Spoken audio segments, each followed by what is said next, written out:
Bismillahirrahmanirrahim. Assalamualaikum warahmatullahi wabarakatuh. Alhamdulillah hamdan katsiran tayyiban mubarakan fihi kama yuhibbu rabbuna wa yarda. Asyhadu an la ilaha illallah wahdahu la syarika lah wa asyhadu anna Muhammadan abduhu wa rasuluh. Allahumma shalli wa sallim wa barik ala Muhammadin wa ala alihi wa sahbihi ajmain. Ya ayyuhalladzina amanu taqullaha wa qulu qawlan sadida yuslih lakum a'malakum wa yaghfir lakum dhunubakum wa may yuti'illaha wa rasulahu faqad faza fawzan 'azima. Amma ba'd. Allahumma rabbana taqabbal minna innaka antas samiul 'alim wa tub 'alaina innaka antat tawwabur rahim. Teman-teman rahmati Allah Subhanahu wa taala, shaimin dan shaimat hafizakumullah. Alhamdulillah, bersyukur pada Allah Subhanahu wa taala pagi yang barokah, subuh yang berkah, dan di bulan yang berkah di bulan Ramadan ini. Mudah-mudahan Allah menerima seluruh ibadah yang sudah kita lakukan, dan mudah-mudahan Allah Subhanahu wa taala memberikan pada kita kekuatan untuk menyelesaikan Ramadan dengan lebih baik, karena waktu yang tersisa lebih mulia dari yang sudah kita lewati. Teman-teman rahmati Allah Subhanahu wa taala, sudah pas kalau semalam temanya tentang Rasul sang suami. Sebagai suami, bagaimana menjadi ayah suami seperti Nabi, maka pagi harinya kita bicara tentang bagaimana istrinya. Dan ini hubungannya kuat dan sangat erat. Dan ini PR terbesar. PR terbesar itu sesungguhnya ada pada laki-laki, bukan pada perempuan. Walau perempuan sangat menentukan, tapi Quran mengatakan ar-rijalu qawwamuna 'alan nisa. Karenanya sebenarnya masalah terbesar itu di para kaum bapak-bapak. Kalau selesai di bawah bapaknya, kalau bapak-bapaknya memiliki qawamah yang baik, maka istri itu merupakan fa'al istinaf. Jadi selalu erat hubungannya dengan kehebatan, kesolehan, kebaikan sang suami. Selalu erat hubungan dengan itu. Karena itulah maka itu yang jadi istri teladan kita. Hanya kemudian perempuan juga mandiri. Karena fa'al istinaf itu yang di surat An-Nisa 34 tadi itu fa'nya fungsinya adalah ada hubungan dengan sebelumnya, itu dengan bahasan suami. Tetapi dia juga berdiri sendiri mandiri. Karenanya wanita juga berdiri mandiri sendiri dalam kesolehan. Kita akan melihat pada puncak keteladanan, karena ini adalah puncak keteladanan bagi muslimah. Dan sudah tepat bahwa pembahasan kita tentang ummahatul mukminin, tentang istri-istri Nabi Shallallahu Alaihi Wasallam, sudah tepat dan kita bahas karena ini adalah puncak keteladanan kaum muslimah. Ummahatul mukminin disebut sebagai ummahatul mukminin, ibunya orang-orang beriman. Itulah mengapa ayat menyampaikan bahwa karena dia posisinya ibu, maka mereka posisi ibu. Nama ibu kita tahu sendiri, termasuk karena tidak boleh beliau menikah lagi setelah Rasulullah wafat. Ibu, siapa yang menikah ibunya? Dan Allah Subhanahu wa taala berfirman dalam surat Al-Ahzab, "An-nabiyyu aula bil mu'minina min anfusihim wa azwajuhu ummahatuhum." Nabi sallallahu alaihi wasallam itu lebih berhak terhadap diri orang-orang beriman dibandingkan diri mereka sendiri, dan istri-istrinya adalah ibu-ibu mereka. Jadi istri Nabi adalah ibu-ibunya orang-orang beriman. Jadi sebenarnya Allah, ini kan surat Al-Ahzab, Allah Subhanahu wa taala itu sudah memberikan kepada kita keteladanan yang luar biasa. Kalau laki-laki ada keteladanan puncak yaitu Rasulullah SAW, kalau perempuan ada keteladanan puncak yaitu ummahatul mukminin. Karena itulah maka kita dan pasangan kita, bapak dan ibu-ibu, maka mestinya belajarnya itu. Mestinya belajarnya adalah bagaimana Rasulullah SAW dan istri-istrinya, bagaimana beliau Rasulullah SAW dalam semua interaksinya di rumah tangganya bersama wanita-wanita mulia itu. Nah, teman-teman Allah, Ummahatul Mukminin itu sesungguhnya ada perbedaan pendapat ulama tentang berapa jumlah sebenarnya. Mengapa ada perbedaan pendapat? Karena nanti ada wanita yang status sebenarnya adalah budak seperti Maryam Al-Qibtiyah. Para ulama berbeda pendapat apakah posisi beliau adalah istri ataukah posisi beliau bukan istri, posisinya budak yang di dalam bahasa fikih disebut sebagai ummul walad. Ummul walad itu artinya adalah wanita budak, begitu dia hamil maka dia jadi ummul walad namanya. Ummul walad itu kalau dia sudah hamil dia sudah tidak boleh dijual, karena kita tahu bahwa budak bisa diperjualbelikan dan Islam tidak mendukung perbudakan. Ummul walad kalau sudah hamil tidak boleh diperjualbelikan. Kalau suaminya meninggal, begitu anaknya lahir maka atau suaminya meninggal, maka dia resmi menjadi orang merdeka. Itu namanya ummul walad. Dalam fikih namanya ummul walad. Inilah yang ulama berbeda pendapat. Karena Maria Al-Qibtiyah itu aslinya budak dari Mesir yang dihadiahkan oleh penguasa Mesir kepada Rasulullah SAW. Dihadiahkan dengan tahun 7 Hijriah dengan berbagai macam hadiah yang luar biasa dari kiriman penguasa Mesir yang saat itu penguasa Mesir mendapatkan surat ajakan untuk berdakwah pada Nabi untuk masuk Islam. Dan Raja Mesir mengirimkan banyak sekali hadiah buat Nabi SAW. Di antara hadiahnya adalah Maria Al-Qibtiyah. Kemudian nanti di Madinah dan posisinya budak memang. Dari sejak di Mesir posisinya adalah budak. Inilah yang para ulama berbeda pendapat. Di antara yang berbeda pendapat karenanya para ulama wajar ketika mereka berbeda pendapat tentang sebenarnya Maria istri atau ummul walad. Istri atau ummul walad. Tapi secara umum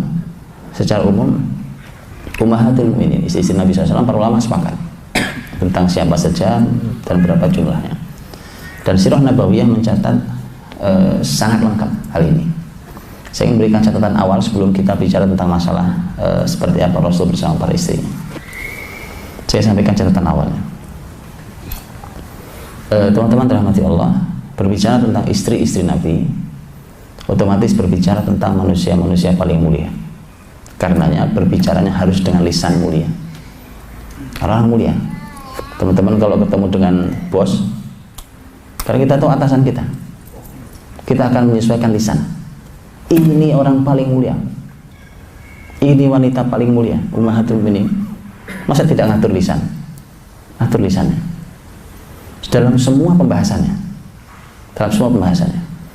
Karena kita semua tahu tentang pembahasan Ummahatul Mukminin itu, salah satu yang hari ini tiba-tiba menjadi sensitif. Ini tiba-tiba menjadi sensitif adalah tema poligami. Itu tiba-tiba sensitifnya, Pak. Karena dulu biasa aja. Oh, zaman kakek saja masih biasa, betul kan? Betul kan? Zaman kakek saudara Anda teman-teman biasa. Itu sekarang aja kita jadi zaman aneh begini. Iya. Biasa saja. Tiba-tiba saja zaman hari ini itu kemudian menjadi pembahasan sensitif. Wah, jadi pembahasan sana ke sini. Akhirnya muncul hanya aksi dan reaksi. Bukan itu. Ini syariat. Ada aturan. Namanya syariat itu ada aturan. Sholat aja ada aturannya. Sholat ada aturannya. Puasa ada aturannya, kan? Sama. Sebagaimana syariat yang lain juga ada syariat aturannya. Karenanya harus berbicara dengan adab yang tinggi dalam pembahasan orang-orang mulia ini. Dan kemudian inilah hebatnya. Berapa banyak hari ini yang subhanallah gitu. Ini saya tidak tahu, masalahnya adalah apakah ini kelemahan yang luar biasa gara-gara bahwa seorang laki-laki rata-rata sekarang istrinya satu rata-rata, tetapi yang satu saja dia nggak bisa mengurus dengan baik, tidak bisa mendidik dengan baik, nggak bisa menyelesaikan dengan baik. Saya tidak tahu faktornya adalah apakah karena kelemahan para kaum laki-laki ini dan kelemahan pada kaum wanita, Atau faktornya adalah memang gara-garanya karena antum istri cuma satu. Betul, ini saya nggak bercanda kalau ini. Antum lihat saya bercanda nggak kan? Jadi begitu. Kenapa? Karena ini memang subhanallah, antum tahu tidak ada dalam Islam syariat yang tidak membawa keberkahan. Itu harus paham. Tidak ada. Ma anzalna 'alaikal Qur'ana litashqa. Kami tidak pernah menurunkan Quran supaya kalian sengsara. Itu enggak ada. Itu Allah sudah sampaikan surat Thaha. Tidak ada. Quran buat menyengsarakan umat itu enggak mungkin. Quran buat menyengsarakan laki-laki enggak mungkin. Quran buat menyengsarakan perempuan enggak mungkin. Tidak mungkin. Karena itulah maka jangan memusuhi syariat. Jangan syariat yang dimusuhi. Baik. Karena itulah kemudian, karena pembahasannya hanya pro dan kontra, hanya pembahasan sensitif, akhirnya kita lupa pembahasan utama. Pembahasan utama kita lagi mau belajar untuk meneladani orang-orang mulia itu. Pembahasan utama. Akhirnya kita ribut dengan hal yang lainnya. Kemudian akhirnya kita ini mengambil jalan yang kemudian jadi salah jadi salah fatal. Akhirnya membahas sudah tidak pakai ilmu lagi, karena orang sudah sensitif, emosi, dan berapa sering bahkan saya sangat menyayangkan karena tidak sekali saya mendengar dan tidak sekali saya membaca tulisan bahwa mereka yang menyampaikan kebaikan-kebaikan di masyarakat pun, yang menyampaikan ilmu ke masyarakat pun ikut terlibat dalam emosi dalam pembahasan ini. Jadi ajaib kita ini. Akhirnya yang disuguhkan ke masyarakat bukan data tapi emosi. Saya kasih contoh kalimat. Dan ini keluar dari yang biasa menyampaikan ilmu di masyarakat. Saya bilang kasihan, subhanallah. Sudah dia tidak punya adab kepada Rasul dan keluarganya yang mulia itu. Sudah begitu dia menyuguhkan yang salah di masyarakat. Yang ketiga, kemudian dia membuat syariat ini menjadi mati. Contoh kalimatnya, dan ini pernah saya dengar langsung. Kalimatnya begini: para kaum laki-laki kalau mau menikah lagi, maka silahkan nikah yang tua-tua, janda tua-tua, karena istri Nabi janda tua-tua. Tidak ada istri Nabi yang janda tua, kecuali cuma satu orang, Saudah radhiyallahu anha. Subhanallah. Kenapa? Karena yang bicara itu emosi, Pak. Bukan data. Yuk kita lihat data. Saya tunjukkan datanya nanti. Saya tunjukkan datanya berapa usia istri-istri Nabi saat beliau nikahi. Detail. Supaya kita terbiasa membahas sesuatu itu pakai ilmu, Pak. Bukan pakai emosi, bukan pakai rasa. Karena ini ilmu. Terus sejarah Islam lengkap kok. Datanya ada kok. Bahkan terbaca berapa usia beliau itu saat dinikahi Rasulullah SAW. Itu. Jadi kemudian makanya mari kita belajar dengan ilmu betul, dipandu betul oleh Quran. Karena Nabi SAW tidak nikah itu Quran yang mandu loh, Pak. Quran yang mandu. Bahkan ketika nanti para ulama menyampaikan dalam surah Al-Ahzab semuanya, ketika Quran memberikan kepada Nabi Shallallahu Alaihi Wasallam tentang ini, para ulama beda tafsirnya, tentang masalah bahwa sudah tidak halal lagi bagimu untuk menikah wahai Muhammad. Ya, itu para ulama berbeda pendapat dalam tafsirnya. Ada yang mengatakan itu penghargaan Allah untuk para istri-istri Nabi setelah mereka memilih Allah dan Rasulnya. Itu dalam surat Al-Ahzab ketika Rasul diperintahkan Allah untuk mengumpulkan istri-istrinya, kemudian memberikan pilihan kepada istri-istrinya, kalian pilih Allah dan Rasulnya atau pilih dunia. Ya, itu Al-Ahzab 28 dan seterusnya. Karena kemudian mereka memilih Allah dan Rasulnya, kemudian Allah memberikan penghargaan, begitu sebagian tafsir memberikan penghargaan bahwa setelah ini maka Muhammad sudah cukup menikahnya. Baik, artinya Nabi Muhammad SAW itu menikah itu diatur sama Quran. Makanya tolong beradab dalam bicara dengan Rasul, karena kalau menusuk keluarga Nabi Anda nusuk Quran. Anda nusuk Quran. Ya. Nah teman-teman, ini adalah keluarga mulia dan paling bahagia di muka bumi. Karenanya Allah jadikan teladan. Karenanya kita sholawati Allahumma sholli ala Muhammad wa ala ali Muhammad. Yang disolawati bukan hanya nabinya, sampai pada keluarganya. Dan istri-istri Nabi adalah ahlul bait. Istri Nabi oleh Quran disebut sebagai ahlul bait. Dalam surah An-Nisa ayat 34 Allah SWT berfirman tentang masalah bahwa istri-istri Nabi adalah ahlul bait.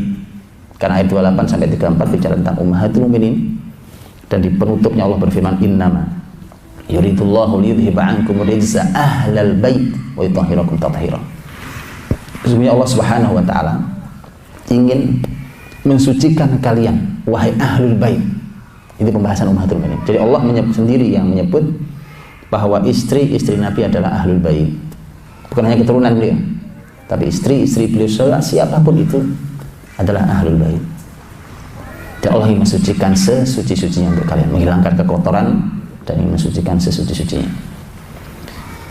Nah inilah maka ada buku yang cukup panjang bicara tentang masalah ini. Di antaranya adalah yang nulis perempuan ini menarik, penulisnya Dr. Aisyah Abdurrahman yang dikenal dengan Bintu Syate. Ini seorang ilmuwan dan beliau menulis tentang Sayyidat Baitin Nubuwah, para wanita di keluarga Nabi. Di antaranya adalah istri-istri Nabi, karena para wanita bukan hanya istri, ada putrinya, ada ibu-ibunya, ada yang mengasuh. Beliau menulis dan terjemahannya juga ada, sudah lama terjemah. Dr. Aisyah Abdurrahman ini yang menarik adalah beliau ini orang berilmu, menulis tentang rumah tangga Nabi SAW, dan beliau ini adalah istri kedua. Jadi beliau lengkap nih Pak, pakai ilmu, pakai rasa nulisnya, ya kan, pakai ilmu, pakai rasa. Ini luar biasa. Beliau mengatakan begini, namanya Kak, ini saya pernah ngobrol sama teman-teman di Jeddah waktu itu, teman-teman Arab. Saya bilang antum ini tidak bijak memberi nama istri kedua, ketiga dan seterusnya. Lebih hebat orang Indonesia. Saya bilang kenapa? Apa bahasa Arab?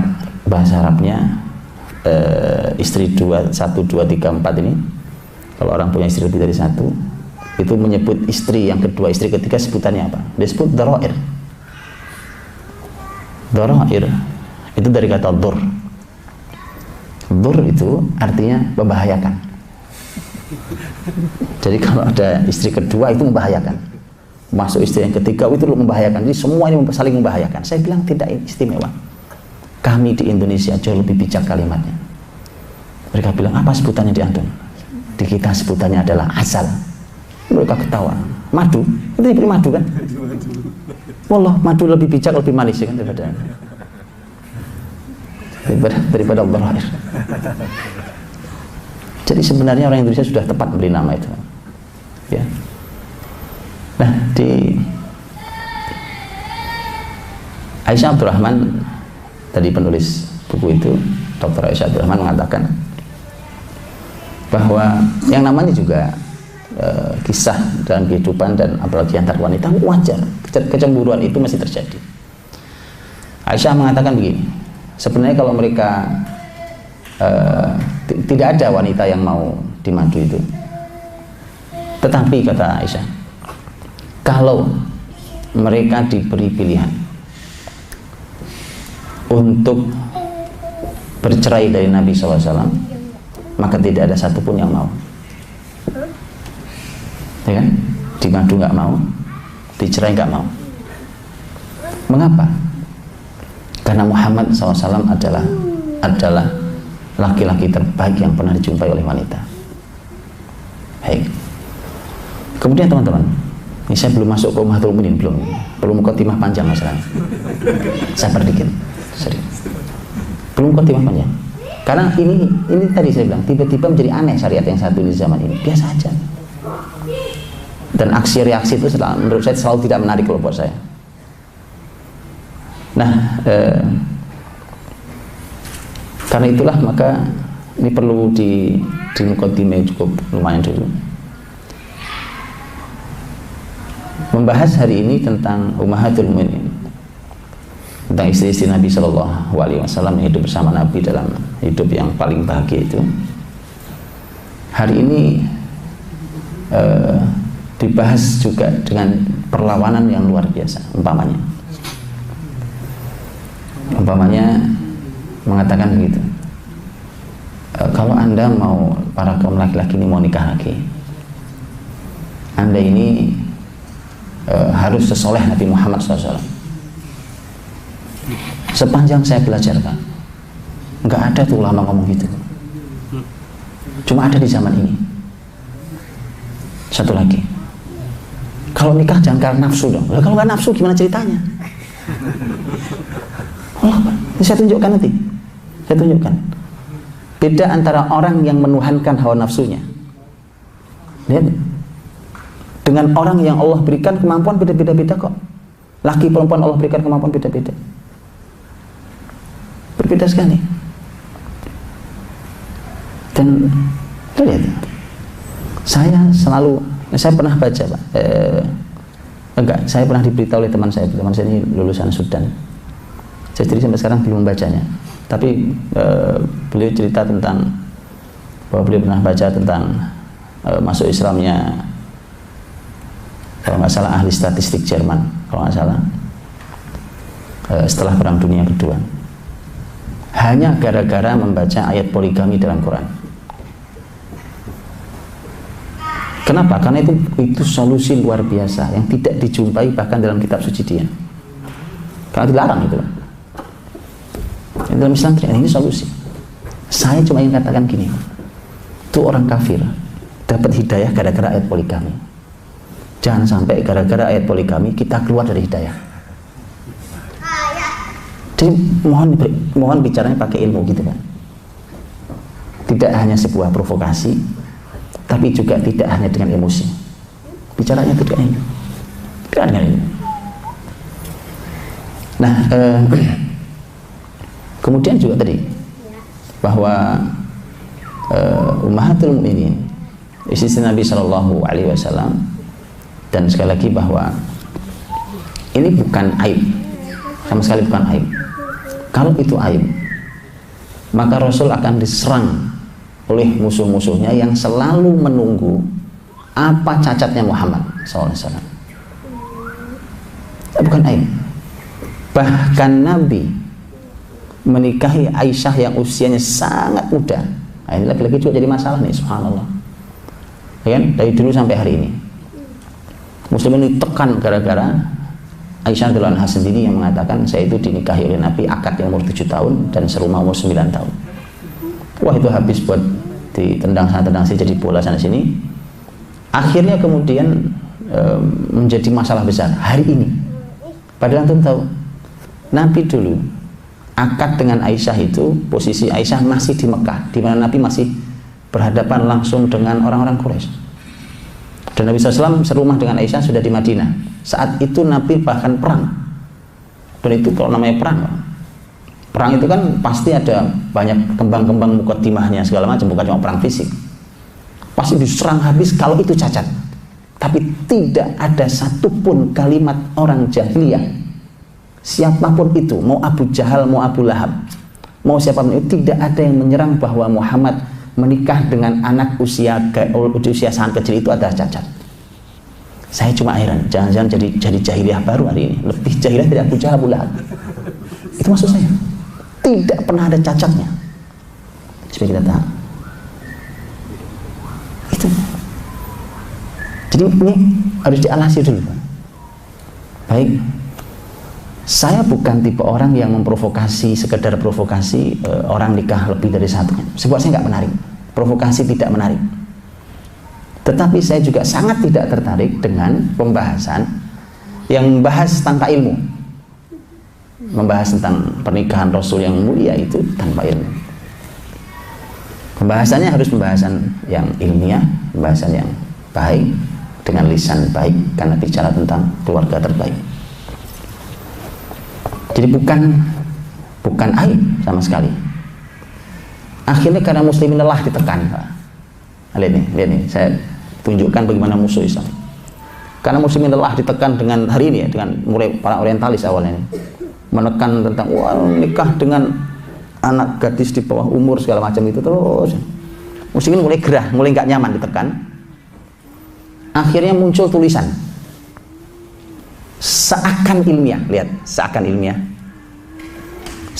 ilmiah bahwa ternyata Aisyah waktu nikah dengan Nabi umurnya tidak 9 tahun, umurnya sekitar 18 tahun. Wah, bahagianya kita bilang, tuh salah data kalian, bahwa Aisyah nikah ternyata bukan umur 7 dan 9, tetapi menikahnya umur 18 tahun. Oh, ini datanya nih, Anda tahu kan? Teman-teman tahu? Itu dari musuh Islam. Makanya tolong berilmu gitu loh. Saya sangat sayangkan ini juga dicantumkan oleh ahli ilmu di Indonesia, dimakan juga sama Indonesia. Subhanallah. Padahal itu tulisan sudah ditulis jauh-jauh hari, pernah dimuat di Mesir. Tulisan itu pernah ditulis di Mesir oleh seorang anak muda liberal. Dicantumkan di koran dan kemudian sudah dibantah oleh ahli sirah dari Al-Azhar. Syekh Muhammad Imarah dibantah oleh beliau dengan dua panjang lebar, karena itu tulisan panjang lebar dengan data kitab, maka beliau bahas panjang lebar.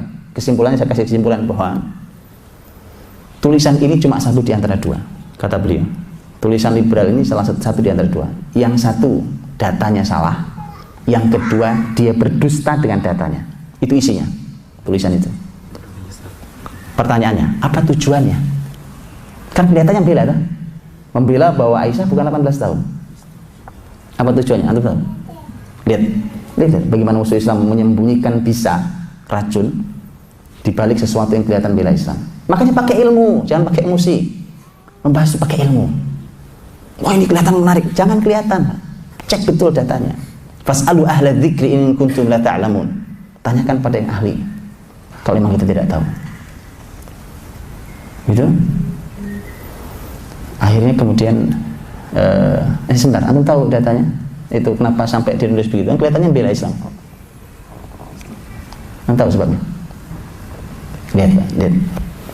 Bahayanya luar biasa, bahayanya. Luar biasa. Bahwa yang Aisyah sendiri yang menyatakan bahwa beliau dinikahi Nabi umur 7, serumah usia 9. Dan itu ada dalam Sahih Bukhari. Itu ada dalam Sahih Bukhari. Para ulama sudah 15 abad meneliti Sahih Bukhari. Sampai hari ini, Pak. Dan ulama sepakat, bayangkan, mana ada buku yang sepakat tidak ada salahnya setelah Al-Quran Al-Karim. Ini Sahih Bukhari.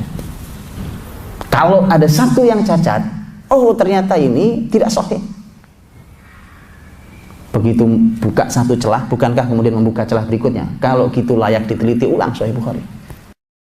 Dan satu lagi, ini bahaya banget, bahwa kalau begitu 15 abad ini para ulama tidak teliti dalam membahas hadis, dan ini sangat mungkin terbuka peluang mereka juga tidak teliti dalam membahas Quran, membahas fikih, membahas yang lainnya. Wah, bahaya yang luar biasa, Pak. Yang mau diruntuhkan adalah syariat ini. Antum lihat itu. Kayak gitu loh kok dimakan juga sama ilmuwan di Indonesia. Subhanallah. Kayak gitu tuh ada. Nah ini loh. Karena teman-teman, dan antum tahu, itu di Indonesia dibawa. Saya pernah dibawa bukan hanya oleh ilmuwan Sunni kan di sini. Ilmuwan Syiah juga senang bawa itu. Iya. Di Indonesia nih, senang. Saya pernah dengarkan juga ceramahnya. Wow, senang sekali dia. Kenapa? Tadi, karena di Syiah Sahih Bukhari, Sahih Muslim itu bukan panduan. Mereka punya kitab hadis sendiri. Gitu. Itu kan. Jadi mohon hati-hati. Mohon berhati-hati mbak syariat. Saya dimasukkan ke grup WA. Salah satu grup, yaitu suatu hari ada yang mencantumkan, dan ini tidak satu grup, nggak tahu selalu seragam ya. Hari ini yang lagi tren naikin apa, semua grup naikin kan. Hari itu pernah teman-teman dapat pasti tentang usia-usia Ummahatul Mukminin, betul ya? Itu ada yang saya ingatkan, saya cuma ingatkan hati-hati data ini banyak salahnya. Saya ingatkan itu, karena tua-tua. Kayak tadi saking ingin mendukung bahwa kalau mau nikah lagi yang tua-tua. Saya bilang data ini banyak salahnya. Ya. Salah satu grup mengucapkan terima kasih banyak, diingatkan. Oke. Begitu muncul di grup lain, saya bilang lagi, hati-hati ini banyak salahnya. Malah saya copy paste kalimatnya itu. Saya naikkan lagi. Oh, ada yang ngamuk ternyata. Jangan cuma bisa nyalain dong, loh. Tolong sampaikan yang benar. Saya sudah malas jawabnya, Pak. Memang saya nggak minat jawab. Saya cuma ingin katakan, tolong jangan terbiasa membroadcast sesuatu yang antum tidak tahu ilmunya. Tuh, begitu digoyang kita jantung bingung kok. Sementara kita merasa itu ilmu. Subhanallah, ilmu tuh ngaji kitab itu ilmu, Pak. Bukan broadcast. Iya, lo kayak tadi contohnya. Begitu data usianya fatal sekali, karena nanti akan menghasilkan kesimpulan-kesimpulan yang buruk tentang syariat. Karena hasilnya fatal, karena fatal tadi itu kan, kemudian akhirnya berarti kan kita ikut menjadi salah satu orang yang menyampaikan data yang salah tentang keluarga paling mulia. Pantas Rasulullah SAW bersabda, kata Nabi SAW, kafa bil mar'i kadiban an yuhadditsa kullama sami'. Kata Nabi SAW bahwa cukuplah seseorang dinyatakan pendusta, pembohong ketika dia menyampaikan semua yang didengarnya. Dapat langsung broadcast. Begitu salah, Anda salah. Begitu ini bohong, Anda juga pembohong. Makanya tidak semua yang kita dengar, tidak semua yang kita dapat itu disampaikan. Gitu ya? Mukadimahnya udah panjang banget. Isinya sedikit aja. Tapi ini manfaat, teman-teman. Karena tadi subhanallah, ini bicara syariat, ini bicara keluarga paling mulia, ini bicara teladan tertinggi. Baik. Saya mau sampaikan tentang tahun berapa Nabi menikahi istri-istrinya, di umur berapa waktu nikah dengan Nabi SAW, supaya antum tahu sesungguhnya ini. Ya. Dan ini dicatat oleh para ulama, kalau nanti ada perbedaan pendapat di antara para ahli ilmu, perbedaan itu tidak jauh, kecuali pada Khadijah. Perbedaan tidak akan pernah jauh, ya, itu perbedaan yang wajar dalam sejarah, kecuali Khadijah nanti agak berbeda, usianya agak jauh. Rasulullah SAW, semua antum tahu, istri pertamanya adalah Khadijah radhiyallahu, dinikahi oleh Nabi SAW 15 tahun sebelum beliau jadi Nabi, ya, karena usia 25 tahun dan Nabi 40 tahun. Rasul usianya 25 tahun saat itu lama sepakat, tapi ulama tidak sepakat tentang berapa umur Khadijah saat itu. Riwayat yang sangat terkenal di kita ada 40 tahun, dan ini juga pendapat banyak sekali para ahli ilmu. Sementara sebagian, ini bahkan kalimatnya Ibnu Ishaq, seorang imam dalam masalah sirah nabawiyah, dia mengatakan bukan 40 tapi 28. Oke. Para ahli sirah hari ini yang masyhur, yang lebih terkenal ngambil 40, tapi seorang pakar sirah nabawiyah, Dr. Akram Dia Al-Umari, hari ini itu beliau mengambil yang 28 dengan pertimbangan riwayat. Al-Kulin, ada perbedaan yang agak jauh usianya hanya pada Khadijah, tapi ini pernikahan sebelum kenabian, cuma 40 dengan 28. Oke. Pernah lihat ibu-ibu umur 40 tahun? Pernah ya? Ibu-ibu kaya raya, oke, janda 40 tahun, pernah lihat? Begitu Khadijah. Satu lagi, dia adalah wanita yang di masyarakat jahiliyah dikenal dengan At-Tahirah, wanita suci. tengah masyarakat rusak, beliau mendapat sebutan wanita suci.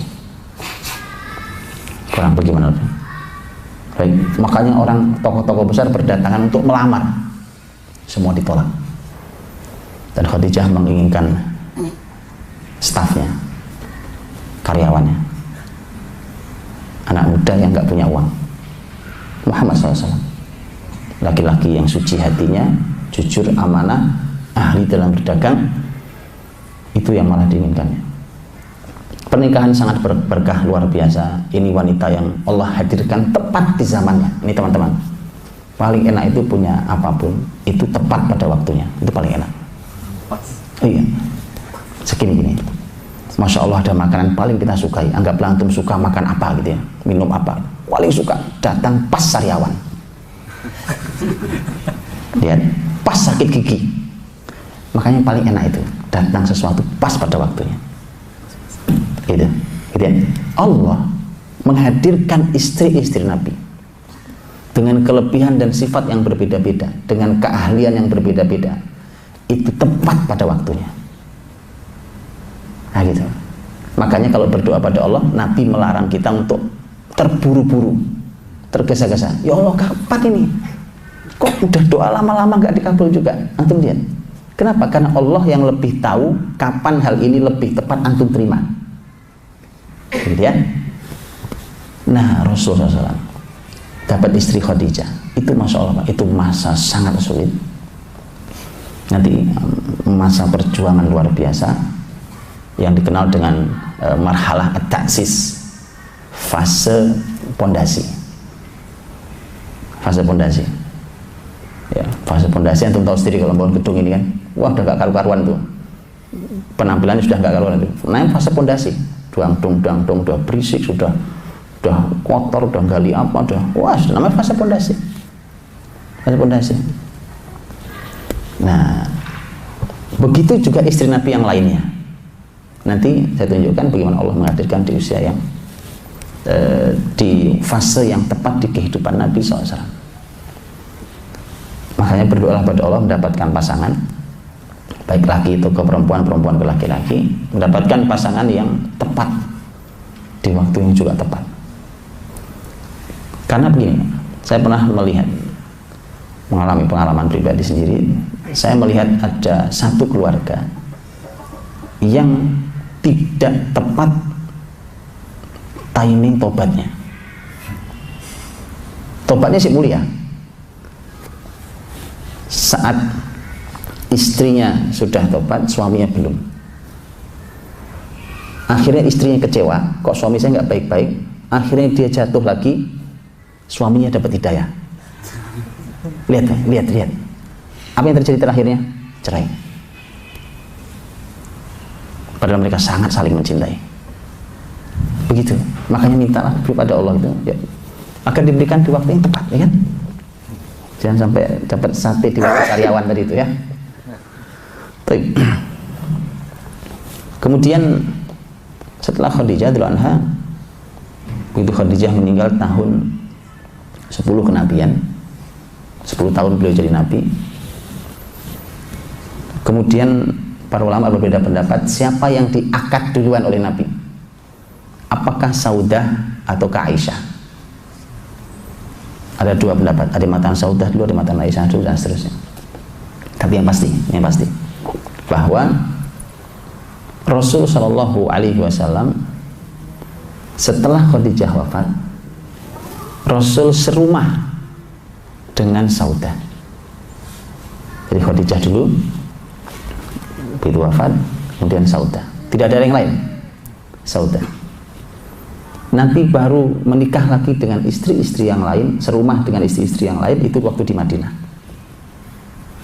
Jadi Nabi sudah akad dengan Aisyah dan Saudah, tapi serumahnya baru dengan Saudah.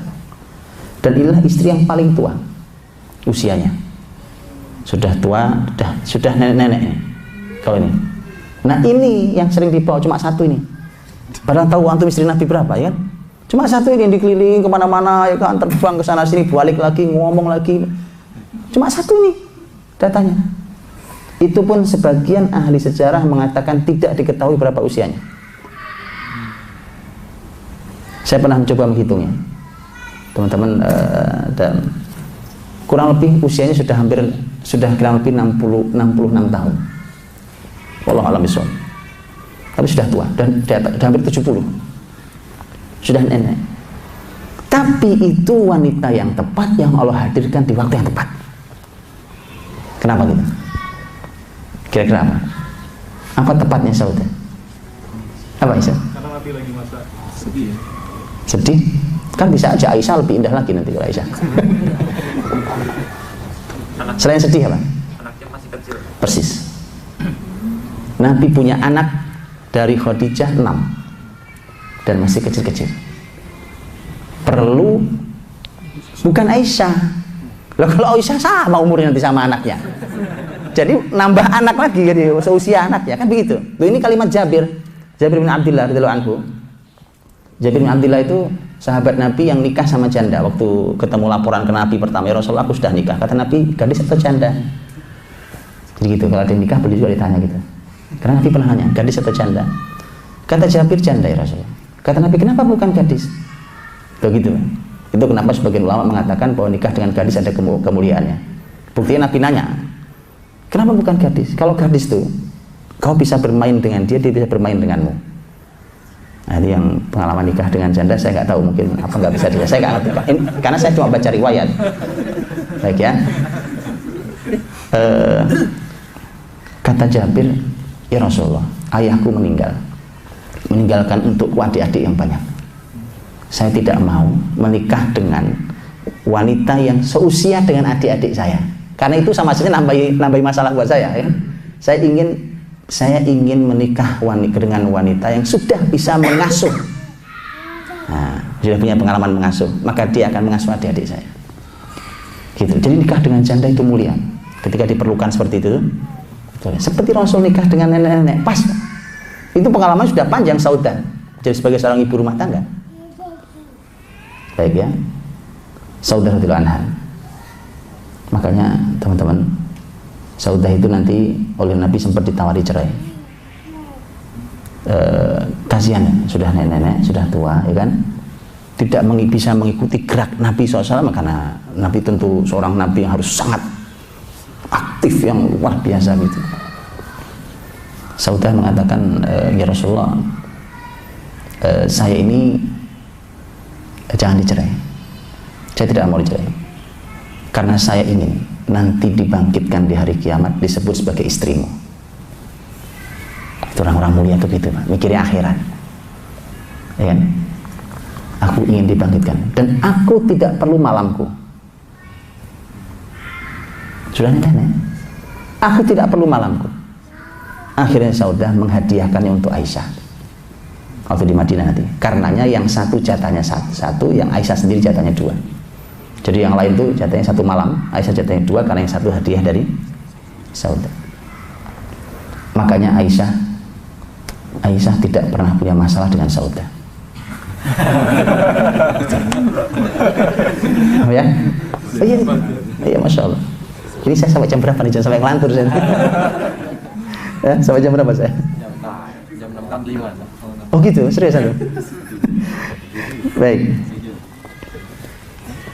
Kemudian nanti kabari kalau sudah. Kemudian Aisyah radhiyallahu anha. Aisyah radhiyallahu anha, atau tadi sudah disampaikan bahwa 7 akad nikah, 9 serumah. 9 serumah itu di Madinah. Di Madinah tahun 2 Hijriah, Nabi serumah dengan Aisyah. Nah, setelah itu berarti ada Saudah, ada Aisyah. Tahun 2 itu ya. Yang satu sudah nenek-nenek, yang satu masih gadis belia. Baik. Itu Aisyah. Kemudian Nabi Shallallahu Alaihi Wasallam nanti nikah yang berikutnya dengan Hafsah. Putrinya siapa? Putrinya Umar. Pada tahun 3. Pada tahun 3, artinya setelah serumah dengan Aisyah dan Hafsah di Madinah, kemudian Nabi punya tambahan lagi tahun setahun. Berikutnya tahun ketiga itu adalah dengan Hafsah. Dan Umur Hafsah saat itu kurang lebih 21 tahun. Sudah janda tapi 21 tahun. Tahu kan anak umur 21 tahun tuh? Gadis umur janda umur 21 pernah lihat? Begitu. Itu maksud saya. Belum selesai, masih panjang kan? Itu tahun 3. Kemudian nanti Rasulullah SAW nikah, tapi yang istri yang ini tidak lama, karena wafatnya cepat sekali, hanya beberapa bulan. Dengan serumah dengan Nabi SAW, ada yang mengatakan 8 bulan serumah dengan Nabi, kemudian meninggal. Ummul Masakin siapa? Ummul Masakin siapa? Ibunya orang-orang miskin. Ini istri Nabi yang dapat gelar ibunya orang-orang miskin, karena kepeduliannya yang luar biasa kepada orang-orang miskin. Siapa?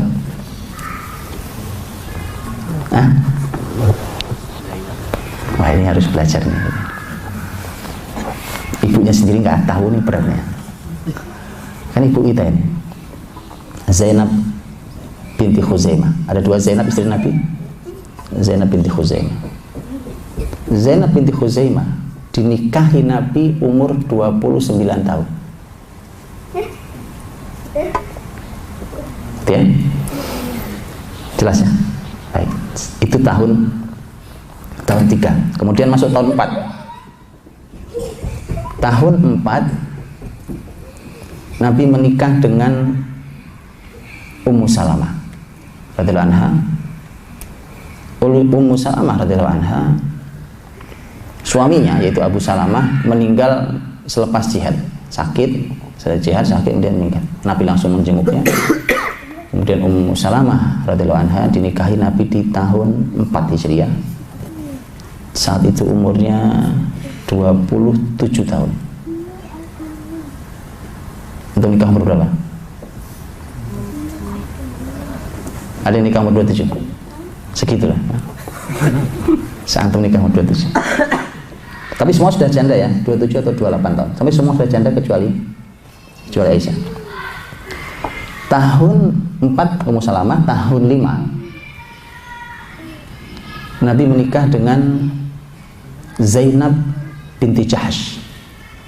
Siapa Zainab binti Jahsh? Istri anak angkatnya, mantan istri anak angkat beliau, istrinya Zaid bin Haritha, yang karenanya ini berawal dari turunnya surat Al-Ahzab ayat 37. Allah memerintahkan kepada memerintahkan kepada Rasul untuk menikahi Zainab binti Jahsh.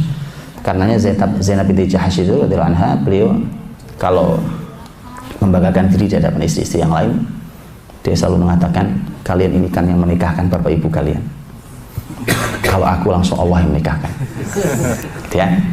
Nanti antum akan ada pembahasan judulnya begitu, bahwa setiap istri itu punya kebanggaan masing-masing.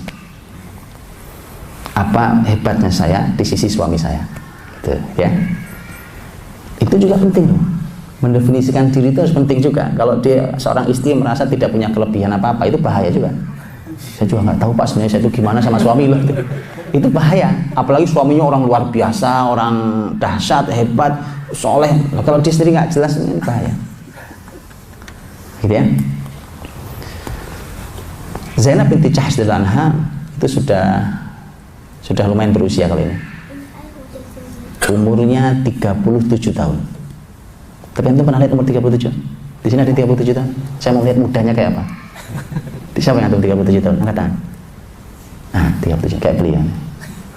37 tahun. Antum lihat ya. Seger masih Pak. Iya. Subhanallah, ya kan? Kemudian selanjutnya Nabi SAW di tahun kelima nikah lagi dengan Juwairiyah. Tahu Juwairiyah? Juwairiyah adalah putri dari kepala suku Bani Mustalik, yang gara-gara pernikahan Nabi dengan Juwairiyah masuk Islamlah suku itu. Ya, saat itu dinikahi Nabi umurnya 19 tahun. Tahu 19 tahun? 19 tahun. Baru lulus SMA. Di kita loh sekarang ya. Subhanallah. Ini nanti antum penting catat ini ya kan. Supaya sudah cukup bahas terkait emosi sudah cukup. Data ini tercatat dalam sejarah. Ya. Tahun 5 sudah masuk tahun 7, 6 tidak tahun 7. Dan ini pernikahan Nabi yang terakhir 3 kali. Tahun 7 ini ada 3 orang. Yang terakhir sudah tahun 7. Rasul wafat tahun berapa? Rasul wafat tahun 11. Terbayang ya? Rasul wafat umur 63. Tahun 7 Nabi terakhir nikah. Biar antum tahu juga petanya umur berapa antum kira-kira di kur-kur ya. 63 Rasul wafat, tahun 7 Nabi terakhir nikah dengan 3 wanita. Siapa saja 3 wanita itu? Waktu Nabi ke Khaybar, Nabi menang lawan Yahudi. Salah satu tokoh Yahudi, Huyai bin Akhtab, punya putri. Ini yang dinikahi oleh Nabi yaitu Sofia radhiyallahu anha. Dan ini satu-satunya istri Nabi yang keturunan Bani Israel, anak kepala suku Yahudi di Khaybar. Ya, Sofia. Berapa umur Sofia itu dinikahi? Sekitar 16 tahun. Masya Allah. SMA kelas? Iya. Masuk SMA. Duh, kok gitu?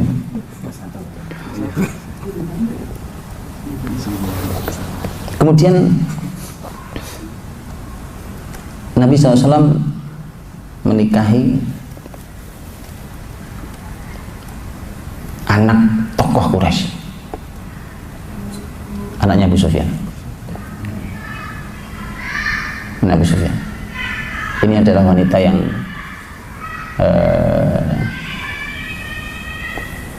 perjuangannya luar biasa di negeri hijrah. Siapa namanya? Ummu Habibah. Saat itu dinikahi umurnya 32 tahun. 32 tahun. Yang terakhir siapa? Yang belum? Maimunah. Tahun 7 juga dinikahi Nabi usia 36 tahun. Cukup? Tinggal Maria Al-Qibtiyah. Masih muda banget Maria. Dan tadi saya katakan banyak di antara para ulama yang mengatakan bahwa Maria adalah ummul walad. Walaupun sebagian mengatakan bahwa Maria termasuk dalam deretan istri-istri Nabi Sallallahu Alaihi Wasallam. Baik teman-teman, itu kurang lebih tahun dinikahinya, dan tahun 7 sudah selesai. Nabi SAW tidak menikah lagi dengan wanita manapun sampai beliau wafat, karena tersisa tahun 8 peristiwa terbesarnya Fathu Makkah, tahun 9, tahun 10 Amul Wufud dan Haji Wada, tahun 11 beliau wafat. Ya. Kemudian membahas tentang Ummahatul Mukminin menarik ketika membahas juga tentang kalau para ahli sejarah menyebutnya sebagai Al-Hujurat Asy-Syarifah. Al-Hujurat Asy-Syarifah, atau tahu surah Al-Hujurat? Apa arti Al-Hujurat? Persis, kamar, bilik-bilik, kamar-kamar. Surah Al-Hujurat. Kenapa disebut surah Al-Hujurat?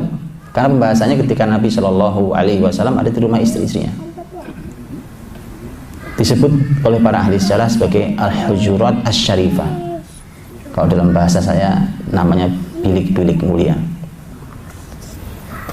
Bilik-bilik mulia. Yang menarik adalah bahwa rumah istri-istri Nabi Shallallahu Alaihi Wasallam itu sebenarnya disebutnya bukan rumah, tapi bilik, kamar. Karena memang seukuran kamar kurang lebih. Seukuran kamar. Jadi begini teman-teman. Ini juga saya sampaikan. Tolong menyikapinya juga yang tengah ya. Umpamanya bicara tentang masalah menikah lagi dengan ekonomi yang masih pas-pasan. Begitu ya. Tolong disikapi juga tengah. Benar bahwa orang hidup perlu rezeki untuk hidupnya, benar bahwa laki-laki bertugas mencari nafkah. Tetapi kalau antum lihat kehidupan istri-istri Nabi Shallallahu Alaihi Wasallam dengan bilik-bilik yang sangat sederhana itu, antum akan tahu bahwa ternyata pembahasan itu tolong disikapi dengan bijak, bukan segala-galanya. Sehingga kalau ada orang bilang mau nikah lagi, istri pertama aja belum bisa dipenuhi semua kebutuhannya, siapa juga yang nyuruh memenuhi semua kebutuhannya? Laki-laki tugas nyari nafkah, iya, bahwa berapa yang Allah berikan rezekinya terserah Allah, paham ya? Bahwa yang penting dia punya kesanggupan, punya keadilan dan seterusnya. Kata keadilan juga digoreng karena goreng sini, ya kan? Subhanallah. Baik, Al-Hujurat Asy-Syarifah, bilik-bilik rumah Nabi Sallallahu Alaihi Wasallam, saya gambarkan sedikit posisinya supaya antum kebayang posisinya. Dulu waktu muslimin kiblatnya masih ke Masjidil Aqsa, kiblat ngadep ke utara. Anggap sekarang saya ini sedang menghadap ke Masjidil Aqsa. Baik, ini kiblatnya. Kalau ini dibuat masjid gitu, kotak belakang menghadap saya ke sana. Maka Nabi membangun rumah istri-istri beliau di sisi luar kanan belakang masjid. Kebayang? Sisi luar masjid kanan belakang. Jadi sekali lagi, kalau kotak begini, saya ngadep ke Masjidil Aqsa, posisinya belakang, di luar sebelah kanan belakang. Paham ya? Begitu pindah kiblat ngadep ke sana sekarang, ke Masjidil Haram. Di mana posisi rumah berarti? Persis sebelah kiri depan. Yang sekarang salah satunya adalah makam Nabi Sallallahu Alaihi Wasallam. Baik, teman-teman. Rasulullah SAW yang sekarang di makam beliau itu sebenarnya yang sekarang itu sesungguhnya para ahli sejarah mengatakan itu sudah itu adalah merupakan kamarnya Aisyah. Jadi kamar ini bangunan terpisah-pisah ya, maksud saya dia punya pintu sendiri-sendiri, bukan satu rumah besar terus ada kamar-kamar, nggak begitu. Ya, ini kamar ya itu sendiri gitu, tapi dideretkan ke belakang. Ini ngadep kemana kita? Ya, ke belakang. Jadi kalau kita hadap kiblat sana, dideretkan belakang 1, 2, 3 gitu. Ada yang samping 1, 2, tetapi yang ini kebanyakan ke belakang. Dijeda dengan rumah putri beliau, Fatimah. Jadi nggak jauh-jauh rumah ini dari masjidnya. Mana pada masjid? Rumah Aisyah ini sekarang, makam Nabi SAW adalah rumah Aisyah. Sebagian belakang, sebagian dari makam Nabi adalah rumah Fatimah. Sebagian dari rumah Fatimah. Kalau orang hari ini mau mengucap salam ke Rasul,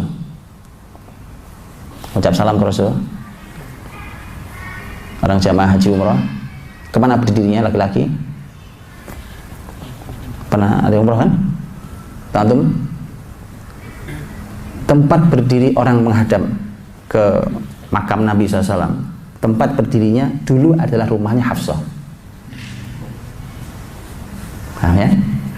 Tempat orang berdiri sekarang mengucap salam, itu dulu rumahnya Hafsah. Terus begitu, berderet belakang. Ini saya gambarkan supaya antum tahu nanti, kalau antum membaca riwayat tentang Nabi menemui siapa istrinya di rumahnya, antum kebayang itu berderet itu aja. Bilik-bilik mulia di samping Masjid Nabawi, itu rumah-rumah Nabi SAW dan istri-istrinya. Baik, teman-teman rahmati Allah, inilah yang gambaran secara umum. Kemudian sisanya adalah bahwa mereka ini adalah wanita-wanita yang istimewa, yang luar biasa dengan kelebihan masing-masing. Saya berikan contoh keistimewaan dan kelebihan mereka. Kita semua tahu bahwa Aisyah radhiyallahu anha adalah istri beliau yang ketika Nabi ditanya, siapa wanita yang paling kau cintai? Nabi menjawab Aisyah. Dan Aisyah radhiyallahu anha itu seperti yang antum lihat sekarang, kamar rumah beliau itu langsung nempel dengan raudhah kurang lebih. Dulu ada pintu dulu zaman Nabi ada pintu, keluar langsung masuk raudhah gitu ya. Ada 2 pintu dulu. Kamar Aisyah itu ada 2 pintu. Nah, dia mengatakan salah satunya langsung masuk raudhah. Nabi kalau sedang menyampaikan ilmu duduknya di raudhah itu. Anda bayangkan ya? Bisa ngebayangkan ya? Insya Allah. Kalau ke sana kiblatnya, di mana rumah Aisyah, sebelah mana? Sebelah sana. Kalau ini raudhahnya, Nabi kalau ngaji ngadepnya nggak kayak saya begini. Saya ngebelakangi kiblat. Nabi ngebalikkan badannya, nempelkan punggungnya di dinding rumah Aisyah. Paham? Kemana ngadepnya? Ke sana. Itu kalau lagi ngajar ilmu. Karenanya tidak aneh kalau Aisyah adalah istri yang paling banyak ilmunya. Kenapa? Kedengeran. Antum tahu hadis Nabi tentang itikaf? Ketika Nabi itikaf, persis Nabi hanya memasukkan kepalanya, disisiri oleh Aisyah dari dalam. Kebayangkan sekarang? Persis. Karena memang langsung masukin kepala, disisiri sama Aisyah. Ya, ini pentingnya sisir dan penting menyisiri. Pernah sisirin istri? Itu. Masya Allah, istri Nabi itu. Jadi gitu. Karenanya Aisyah radhiyallahu anha menjadi wanita yang paling banyak ilmunya, dan memang Allah memberikan kepada Aisyah kecerdasan yang luar biasa. Karenanya cukup untuk menampung ilmu-ilmu Nabi SAW. Kecerdasannya sangat luar biasa. Nanti sepeninggal Nabi, para istri ini punya tugas untuk menyampaikan syariat Allah yang mereka pahami. Dan Aisyah adalah ada di posisi puncak di atas seluruh wanita. Itu Aisyah radhiyallahu anha. Dan Aisyah radhiyallahu anha nanti menjadi guru besar sepeninggal Nabi, menjadi guru besar bagi para sahabat dan generasi tabi'in. Baik. Nabi SAW adalah yang beliau sebut sendiri, khairukum khairukum li ahlihi wa ana khairukum li ahli. Orang terbaik di antara kalian adalah yang paling baik pada keluarganya, dan aku adalah orang yang terbaik pada keluargaku. Jadi Nabi menjamin kalau urusan dalam keluarga, saya orang terbaik di antara kalian. Karenanya nirunya ke Rasul Sallallahu Alaihi Wasallam. Saya ingin sampaikan bahwa para muslimah silahkan dipelajari. Kalau kita punya putri-putri, pelajari dulu tentang istri-istri Nabi, karena mereka adalah para penghuni surga. Mereka adalah orang-orang mulia, orang-orang suci yang mendampingi Rasul Sallallahu Alaihi Wasallam. Kalau sudah mengagumi sosoknya, maka mudah-mudahan nanti menjadi bisa masuk surga seperti beliau. Karena itu para muslimah silahkan dipelajari dari istri Nabi. Silahkan masuk surga Allah dengan cara istri yang manapun, karena wanita punya sifat berbeda-beda. Dan di dalam kehidupan Nabi SAW dengan istri-istrinya, itu keteladanannya sangatlah dahsyat, luar biasa di semua lini. Saya sebutkan sebagian. Istri-istri Nabi Shallallahu Alaihi Wasallam memiliki, karena tugas para wanita, dan Quran sendiri mengatakan, ya nisa an-nabi lastunna ka ahadim minan nisa yanittaqaitun. Wahai istri-istri Nabi, kalian itu tidak sama dengan wanita-wanita yang lain asal kalian bertakwa. Itu artinya bahwa para istri Nabi SAW itu punya posisi yang berbeda dibandingkan para wanita yang lainnya. Makanya ada, menurut ulama, ada syariat tertentu yang memang itu pasti wajib di ummahatul mukminin, tetapi belum tentu bagi yang lainnya. Nah, disinilah teman-teman, dalam pembahasan tentang masalah keluarga sungguh sangat luar biasa. Bagaimana interaksi Nabi dengan para istri-istrinya. Ummahatul mukminin, kalau kita melihat umpamanya Nabi dan istri-istrinya, antum akan menjumpai dalam hadis Nabi, dalam sejarah Nabi, bahwa Nabi dan istri-istrinya itu punya dialog-dialog yang intensif, tapi dialognya berkualitas. Dialognya berkualitas. Tadi saya sudah katakan ya, Aisyah yang serumah dengan Nabi umur 9, dan kemudian Rasul wafat kurang lebih umurnya Aisyah sekitar 18 tahun. Range antara 9 dan 18 itu, antum harus bayangkan 9 sampai 18, seorang perempuan usia 9 sampai 18, dan bagaimana isi dialognya dengan suaminya, antum akan tahu bahwa ini bukan anak umur 18 tahun. Bahkan hari ini, untuk hari ini bahkan bukan anak umur 18 tahun. Antum tahu anak umur 18 tahun hari ini kan?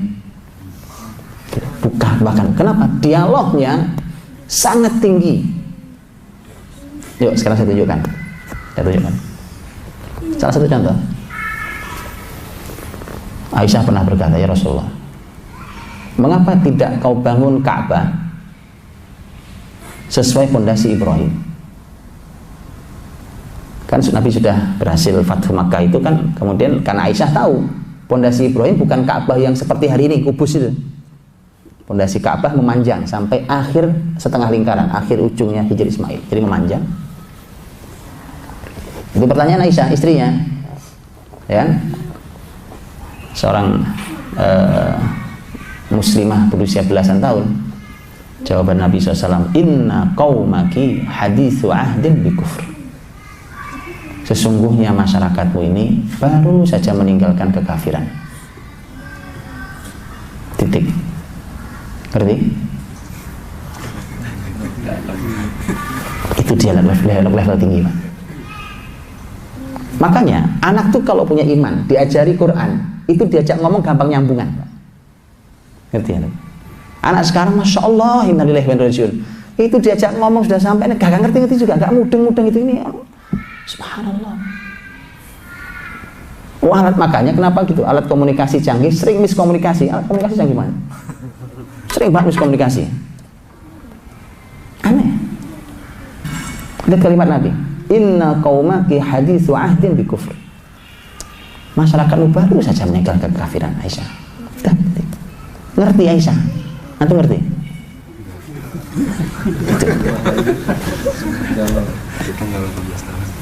Subhanallah, itu anak SMA lah paling nggak itu umurnya, diajak ngomong ngerti.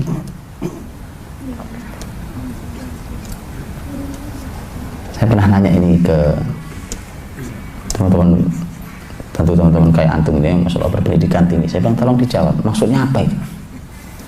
Kebayang nggak gitu levelnya Aisyah itu kalau kuliah level apa hari ini?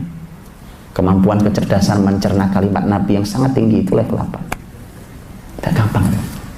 Jadi makanya tidak ada alasan kenapa tidak diserang ketika Nabi nikah dengan anak usia sangat belia itu. Ini masalah rumah tangga. Rumah tangga itu babnya bukan cuma umur. Selesai kuliah masih kayak bocah juga banyak kok hari ini. Bukan masalah umur. Karena pernikahan itu ada ilmu, ada ketenangan jiwanya, ada kemantapannya, mengerti tugasnya, berbagi tugasnya, dan seterusnya. Itu masalahnya. Gitu ya. Antum cari sendiri jawabannya. Nanti kalau nggak ngerti tanya sama Aisyah ya. Saya cek di kitab-kitab para ulama. Nanyanya masalah pondasi Ka'bah loh, Pak. Pondasi Ka'bah kenapa tidak dibangun seperti pondasi Ibrahim ya Rasulullah? Masyarakatmu baru saja masuk Islam. Apa urusannya sama pondasi Ka'bah? Ya kan bangun pondasi Ka'bah, bertanya aja dia loh. Baik. Ini subhanallah, Pak. Sangat luar biasa. Karenanya ini Bapak Ibu ya, tidak aneh kalau Nabi SAW ketika ditanya Nabi harus menjawab, mengungkap ini wanita yang paling dicintainya. Bapak-bapak yang begini, yang pinter-pinter begini ya kan, soleh-soleh pinter-pinter nih pasti nyaman kalau punya istri diajak ngomong gampang nyambung. Kebayang gak antum punya istri, diajak ngomong gak nyambung-nyambung, Pak. Padahal di kantor tuh posisi yang tuh luar biasa ya kan, posisinya dahsyat, yang dialog dengan anak buah itu gampang nyambungan gitu. Gitu. Itu kenapa Nabi sangat mencintai Aisyah. Ya dialognya model tadi itu. Semua istri Nabi juga begitu. Tetapi ini yang paling istimewa. Dalam hal urusan ilmu ini yang istimewa. Gitu ya. Saya kasih contoh lain, Pak. Dialog lain contoh. Suatu hari Aisyah nih ada gemuruh jiwanya. Aisyah sebenarnya pernah mengatakan ini sebenarnya.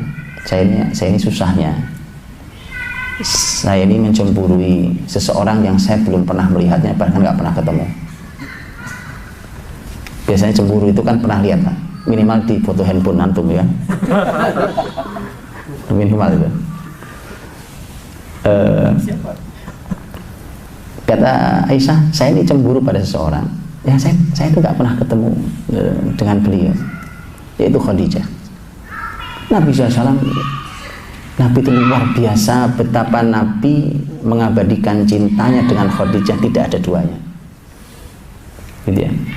Antum tahu lah bahwa bahkan di Madinah itu ada seorang ibu nenek tua, ibu nenek tua. Setiap Nabi, kalau Nabi motong kambing, Nabi bilang kasih ke nenek itu. Kan orang lama-lama nanya, Pak, itu nenek istimewa amat ya gitu. Bukan masalah dagingnya, tapi siapa yang memberi. Kepemberiannya mungkin gak seberapa, tetapi Rasul yang memberi. Orang pengen tahu siapa nenek itu. Nabi menjelaskan. Dulu waktu Khadijah hidup, dia teman baiknya Khadijah. Itu berteman dengan Khadijah. Subhanallah, Pak. Cinta itu abadi itu. Ini bukti, teman-teman. Bukti bahwa cinta Nabi tetap bersemi untuk Khadijah yang sudah meninggal. Tapi nikah lagi gak masalah. Tidak mempengaruhi juga kalimat hari ini. Kalau orang nikah lagi disebut khianat. Khianat gimana? Cinta tetap bersemi dalam diri beliau untuk Khadijah yang sudah meninggal. Bahkan beliau tetap menunjukkan cintanya dengan bakti kepada siapa saja, bahkan termasuk orang yang pernah berteman dengan istrinya. Itu mendapatkan bakti Nabi SAW. Luar biasa. Gemuruh jiwa Aisyah melihat itu semua. Ini Khadijah sudah meninggal ya. Saya cemburu, nggak tahu tuh orang yang sudah meninggal di Mekah pula ya, makamnya. Tapi Rasul luar biasa. Akhirnya Aisyah berdialog dengan Nabi. Lihat cara istri anak masih sangat belia berdialog dengan suami. Perlu untuk pahami loh ya, usia Nabi ini kisarannya 50-60 loh ya saat itu. Nabi masuk Madinah itu 53 tahun. Paham ya? Serumah dengan Aisyah tadi tahun 2. Betul? Berarti sudah 55 tahun serumah dengan Aisyah. Jadi kalau ada dialog-dialog dengan Aisyah tidak disebutkan tahun berapa, antum harus pahami itu dialog Nabi antara usia Nabi 55 sampai 63. Paham itu? Dengan seorang anak muslimah yang masih sangat belia 9 sampai 18. Baik. Karena gemuruh itu Aisyah berkata, ya Rasulullah, kalau kau punya kambing, kemudian ada 2 padang rumput, yang satu masih hijau, belum pernah diinjak kambing lain, yang satu sudah bekas dimakan kambing lain, kemana kau kembalikan kambingmu? Dialog level tinggi. Mukaddimahnya aja luar biasa. Oh, Nabi orang cerdas ya kan. Tapi karena pertanyaannya kambing, dijawab kambing. Gak usah panjang lebar dulu kan, pertanyaanmu kan kambing ya. Kambing ya kita jawab kambing. Begitu ya Pak, saya ajari antum cara komunikasi ya. Kan jawab, nanyanya kambing, jawab aja tentang kambing kan. Gak usah dimarahin dulu. Ujungnya sih ketahuan. Kata Nabi, pastilah aku kembalikan ke padang rumput yang belum pernah diinjak kambing lain, masih segar hijau. Nampaknya dengan mukaddimah itu Aisyah merasa ini, wah ini pas, udah masuk mukaddimah, udah masuk. Maka Aisyah mengatakan, terus mengapa masih kau ingat wanita tua itu? Masya Allah kan, namanya orang marah itu Pak, gitu kan? Ya namanya orang lagi cemburu itu, pahami kadang-kadang kalimatnya itu memang begitu. Kenapa kau masih ingat wanita tua itu? Dia juga sudah meninggal. Nah, berarti sudah pindah pembahasannya. Tadi kan kambing. Kenapa sekarang ngomongin wanita tua? Karena pembahasan pindah, Nabi sekarang bahas pindah gitu loh. Jadi yang simpel aja ya kan? Yang simpel aja. Tadi kambing sudah selesai, kambing. Sekarang kita bicara tentang Khadijah. Kalau sudah bicara Khadijah, Nabi harus sampaikan siapa Khadijah. Kenapa Nabi sangat mencintainya? Akhirnya Nabi berkata, kata Nabi, ma abdalani Allahu khairan minha. Allah tidak pernah memberiku ganti istri yang lebih baik daripada Khadijah. Itu apa nggak dalam di hati Pak? Ya. Tapi itu dialog-dialog rumah tangga Nabi, Pak. Dialog mulia. Nantilah saya kumpulkan dialognya untuk antum. Allah tidak pernah memberiku ganti istri yang lebih mulia daripada Khadijah. Kalau Nabi berhenti di situ, menurut saya Pak, itu cuma sakit doang di hati Aisyah kan. Tapi subhanallah Nabi itu orang bijak sekali. Nabi menjelaskan kenapa saya katakan ini. Maka Nabi katakan, Nabi berikan 4 kelebihan Khadijah yang Aisyah tidak bisa. Nah, baru Nabi sampaikan, dia yang beriman, amanat bi hina kafaranin nas wa saddaqatni hina kadzdzabani nas wa sadni bimaliha waruziqu minha bi aulad. Ya, orang semua kafir dia beriman. Orang semua tidak percaya sama saya, dia percaya sama saya. Dia menghiburku dengan hartanya. Nabi perlu dakwah dengan harta beliau. Dan darinya aku dianugerahi keturunan. 4-4-nya Aisyah nggak bisa. Fair bukan sekarang? Nah gitu. Memang kalau cemburu itu bicara emosi jiwa. Itu ukurannya nggak ada. Supaya kalau sudah mulai gemuruh, supaya agak netral, pakai logika Pak. Paham ya? Ini kan logika banget, ini logis banget ini. Kenapa Khadijah sangat aku cintai? Alasan 1, 2, 3, 4, logis banget itu. Ada ukurannya logika itu.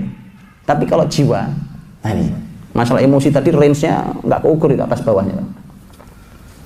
Ya. Nah dari setelah sudah. Jadi subhanallah dialog itu terjadi. Dan beginilah maka Nabi dengan istri-istri beliau dan para istri berperan istimewa dalam kehidupan Nabi. Di antaranya Nabi Shallallahu Alaihi Wasallam itu kan ingin menunjukkan begini seharusnya menjadi laki-laki yang istrinya lebih dari satu, menjadi laki-laki yang adil, karena itu syarat seseorang menikah lebih dari satu, syaratnya adalah adil, ya kan? Kalau tidak bisa adil, kata Nabi, satu. Dari mana antum tidak bisa? Dari mana antum tahu kalau tidak adil? Hah? Fa in lam ta'dilu fa wahidah. Kalau kalian tidak bisa adil, maka satu saja istrinya. Dari mana antum tahu kalau adil nggak adil? Antum kan belum nyoba antum. Antum kan belum nyoba kan? Dari mana antum tahu kalau adil? Gitu. Kenapa? Karena keadilan itu ada ukurannya dalam Islam. Sehingga antum bisa mengukur, bisa nggak saya penuhi ini ya? Itu ukurannya. Kan ada ukurannya. Dan keadilan itu para ulama mengatakan ukurannya adalah fisik, bukan hati. Kalau hati, Nabi sudah berdoa pada Allah. Sudah berdoa pada Allah. Allahumma hadhihi qismati fala tu'akhidni bima la amlik fala tu'akhidni bima la amlik. Ya Allah, inilah pembagianku di antara istri-istriku, maka jangan kau hukum aku karena apa yang tidak aku miliki. Apa itu? Hati. Karena Rasul bersabda, inna qulubal ibadi baina asabi'ir rahman. Hati seorang hamba itu, hati-hati para hamba ini, itu ada di jari Allah yang Maha Rahman. Jadi terserah Allah, yuqallibuha kaifa yasha. Allah bolak-balikan, terserah Allah. Nah urusan hati sayang, ya Allah, jangan kau hukum aku gara-gara itu. Kalau fisik, ini keadilan. Adilan. Makanya Nabi membagi malamnya, membagi semua dengan adil. Ketika bilik, ya semua bilik, ya kan? Adil. Contohnya ketika Rasul sakit berat yang mau meninggal itu kan, Nabi Shallallahu Alaihi Wasallam, lihat ini dialog para istri dengan Nabi. Sudah sakit berat, itu Nabi saat itu bukan jatah malamnya Aisyah. Istri-istri Nabi SAW saat itu hadir. Saat Nabi sangat berat sakitnya,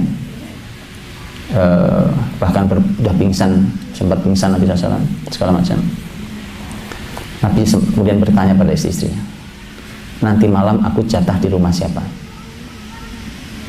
Keadilan itu Nabi jaga sampai menjelang wafat. Tapi lihat, pertanyaan ini oleh para istri Nabi tidak dipahami apa adanya, ya kan? Kan kalimatnya apa? Nanti malam saya jatah di rumah siapa? Kan jawabannya sederhana, di rumah fulana. Kan simpel, gitu harusnya kan? Sebut nama istrinya. Tidak. Para istri Nabi memahami. Oh, nampaknya Nabi ingin ke rumah Aisyah. Dari mana tahunya? Itu loh kan.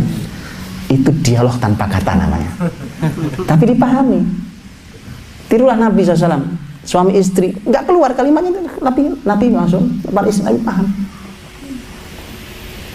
Maka Nabi begitu mereka itu dialog ini tentang nampaknya ingin ke rumah Aisyah radhiyallahu anha, dan kan semua itu tahu bahwa Aisyah istri yang paling dicintai Nabi SAW, dan kemudian maka Nabi minta izin pada para istri yang lain, ya, untuk dirawat di rumahnya Aisyah radhiyallahu anha.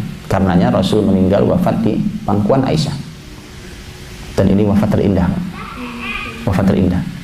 meninggal di pangkuan istri, ya. Gitu. Jadi kalau Allah ambil kita, nyawa kita, mudah-mudahan dengan wafat terindah, ya. Masya Allah, wafat luar biasa. Nah, gitu. Ini yang dibanggakan Aisyah juga. Tadi saya katakan para istri masing-masing punya kebanggaan. Ini yang dibanggakan Aisyah. Aisyah selalu mengatakan Rasul itu wafat di pangkuanku. Kebanggaan Aisyah. Jadi Nabi menunjukkan keadilannya sampai Nabi wafat. Ada catatan juga yang menarik, Pak. Ketika Nabi SAW mengajak istri-istrinya dalam perjalanan beliau, bahkan sampai perjalanan jihad. Jihad itu kan perang. Perang itu bahaya loh buat perempuan. Dan Islam tidak mewajibkan perempuan perang. Bahaya buat perempuan, bahkan menakutkan. Tugasnya tugas, masya Allah, tugas penting. Tapi Nabi SAW mengajak istrinya. Nanti posisinya di belakang, dijaga belakang, diajak istri-istri. Tapi karena istrinya Nabi lebih dari satu, diundi, maka diberlakukan undian. Diundi siapa yang keluar namanya, ya, dia yang ikut. Itu yang bisa mengundi. Yang sementara belum bisa mengundi, ya nggak bisa diundi, kan? Namanya juga nggak bisa diundi. Itu mengundi, diundi, kemudian keluar namanya, dia ikut bersama Nabi Sallallahu Alaihi Wasallam. Ini sebenarnya ada sisi menariknya. Antum bisa bayangkan, ini juga ternyata pelajaran buat para ayah, ya, bapak-bapak. Sekali-kali bolehlah antum, ya kan? Ya kan, kalau kita ini kalimat saya, Pak. Kan di dalam syariat untuk umat Nabi Muhammad maksimal hanya boleh 4, ya. Mengajak istri pergi dalam tugas antum sekali waktu itu menarik. Saya dulu sering merenungi, kenapa ya Nabi ngajak istrinya? Kan perang loh kok diajak istrinya. Kan perang itu namanya perang, kadang kacau, kadang muslimin kalah, kadang-kadang bukan menang terus, kan rawan gitu. Dan kenapa juga istri Nabi menikmati ini, menikmati perjalanan ini? Karena gini teman-teman, saya baru oh iya ya, saya sudah nanya nih ke banyak suami kalau ini, apa memang begitu? Ternyata jawabannya iya rata-rata. Saya nggak tahu antum jawabannya enggak nanti. Antum itu teman-teman mau tugas kemanapun, tugas keluar kota, tugas keluar negeri, kemanapun itu, tugasnya sulit, berat, melelahkan. Tapi di mata istri gini jawabannya, ayah mah enak, jalan-jalan terus. Jangan-jangan enggak? Oh sama ternyata di sini. Ternyata sama di Telkomsel ternyata. Sama ternyata. Padahal kadang-kadang, ya Allah jalan-jalan. Aku loh sampai sana nggak sempat jalan-jalan. Selesai tugas langsung pulang. Itu tidur aja nggak sempat. Saking lelahnya tugas. Tapi ya gitu, itu. Oh, ada hikmah besar di balik itu.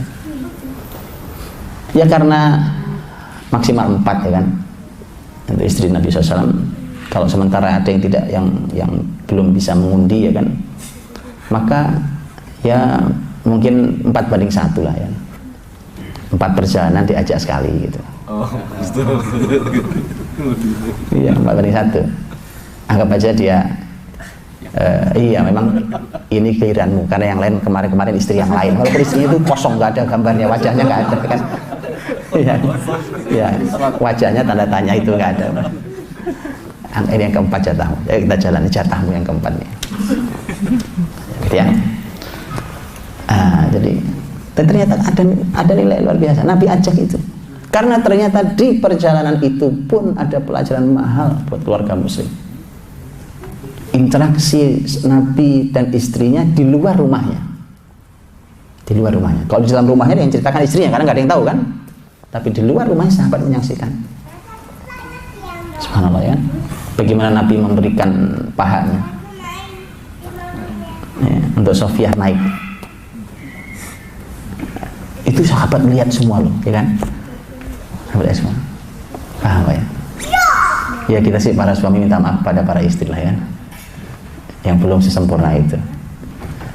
Indah sekali. Kemudian di sini.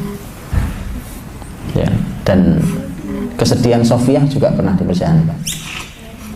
Nabi itu bisa menunda perjalanan pasukan karena istrinya. Biasa ya. Ya diseimbangkan lah, itu bisa mengukur mana pekerjaan ini harus jalan karena genting wajib sekarang juga jalan. Mana yang sekali waktu memberikan penghargaan ke istri, tunda sedikit pekerjaannya. Tunda sedikit karena istri saya. Ya, kalau bisa dilakukan itu. Karena itulah yang Nabi SAW ketika menghibur Sofiyah sedih segala macam, dihibur Nabi dulu. Sofiyah nangis ya. Sofiyah ngadui Rasulullah, ya kan? Ceritalah bahwa dia merasa tersinggung dengan apa yang dilakukan oleh istri Nabi yang lain. Ya kan memang Sofiyah memang putri Bani Israel, bapaknya tokoh Yahudi yang memusuhi Nabi. Tapi kan kalau disebut-sebut itu menyakitkan. Iyalah, sekarang Masya Allah sudah muslimah luar biasa. Tapi itulah masalah di perempuan. Masalah lisan itu memang masalah banyak di perempuan. Salah satunya Allah berfirman di surat Yusuf ketika ya, wa qala niswatun fil madinati imra'atul azizi turawidu fataha. Para wanita di kota itu ngumpul gosip. Ini surat Yusuf itu. Ngumpul kemudian bicara. Dia mengatakan itu istri dari pembesar kita ini godain budak laki-lakinya. Jadi menjadi aib yang dibicarakan. Itu sudah sama-sama. Itu menjadi masalah yang harus mendapatkan tarbiyah yang baik. Menjaga lisannya. Dan itu yang dirasa Sofiyah merasa tersinggung dengan kalimat itu. Karena Sofiyah itu secara postur memang nggak tinggi, Pak. Agak pendek ya, dan disitulah dia tersinggung dari semua sisi lah. Maka begitu dikatakan bahwa masa saya disebut-sebut sebagai keturunan Bani Israel Yahudi, kan sudah lewat, masa nggak usah itu menyakitkan. Maka Nabi menghibur, kata Nabi begini, gitu, Masya Allah, menghibur istri ya.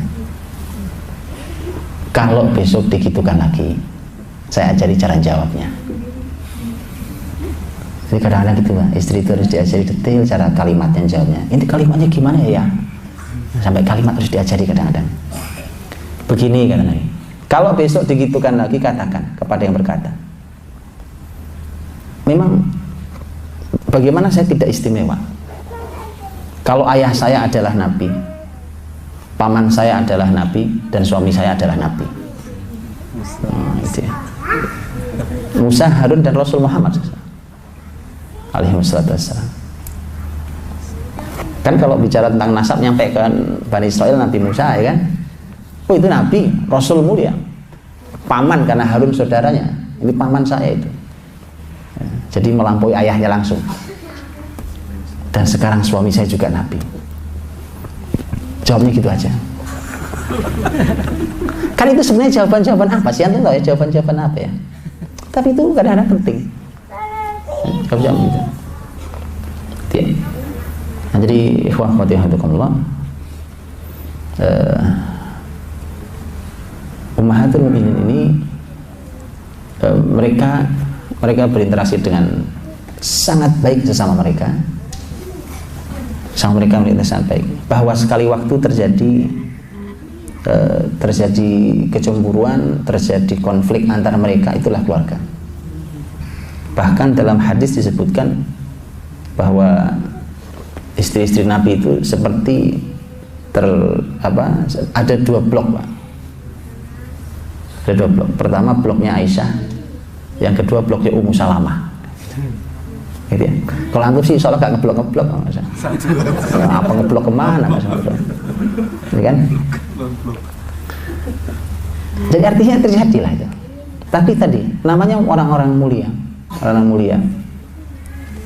Nah, kalau pernah sampai pecah piring juga pernah.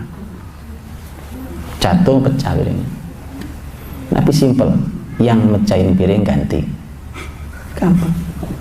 Jadi apa ya Pak? Ya ini kawam, laki-laki kawam tuh itu. Tapi yang mecahin piring ganti. Ya, kan saya juga sering mengatakan gitu bahwa memang kita harus belajar tentang manajemen cemburu di rumah tangga Nabi Shallallahu Alaihi Wasallam. Ya, supaya karena kecemburuan itu ada yang mulia, ada kecemburuan itu yang salah tempat dan itu dimurkai Allah. Itu harus dipelajari. Nah, maka Ummatul Mukminin ini oleh Nabi SAW, jadi mereka itu belajar dari Nabi, berinteraksi dari Nabi. Nanti ditugasi Allah Subhanahu Wa Taala, ditugasi Allah untuk wadkurna ma yutla fi buyutikunna min ayatillahi wal hikmah. Ceritakan, sampaikan apa yang dibacakan Allah di rumah-rumah kalian berupa ayat dan hikmah. Karena kalau urusan interaksi di dalam kamar atau apa yang ada di kamar itu tidak ada sahabat bisa masuk. Maka tugas para istri Nabi, karena Nabi teladan sampai urusan kamar, maka para istri Nabi harus menyampaikannya. Ini mereka menyampaikan. Karenanya Bapak Ibu, ketika siapapun istri Nabi yang menceritakan interaksi dengan istrinya, gitu ya, sampai dalam urusan kamar, bahkan urusan kamar mandi, gitu, itu karena memang Nabi itu teladan, Nabi itu membawa syariat di semua lini. Karenanya harus disampaikan, dan itu yang ngerti adalah istri-istrinya. Itu ada istri yang ngerti. Baik, waktu saya habis.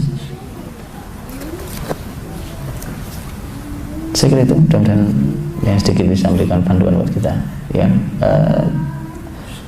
ini saran saya, Pak, terakhir. Untuk kita dan generasi kita itu, yang begini saja nih cukup. Kita tidak perlu keteladanan yang lain.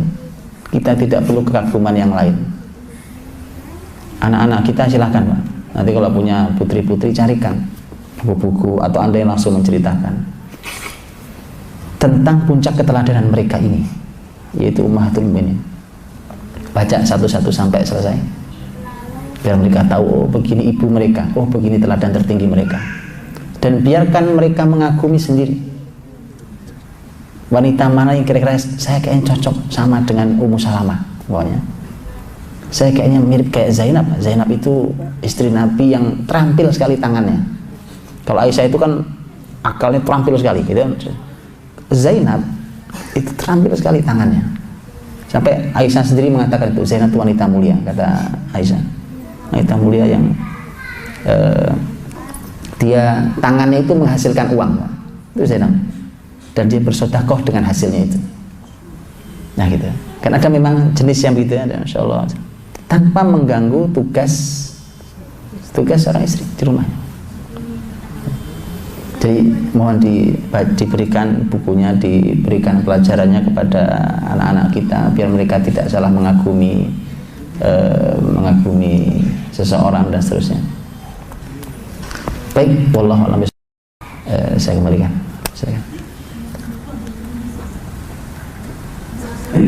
Terima kasih atas penjelasannya. Insyaallah kita masih ada waktu jika ada pertanyaan dari Bapak dan Ibu. Jadi dari Bapak dulu yang mau bertanya.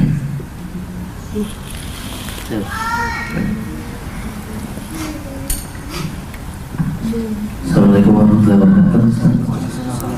Mau menanyakan apakah pada saat turun wahyu itu istri-istri Nabi menyaksikan kondisi Rasulullah saat menerima wahyu?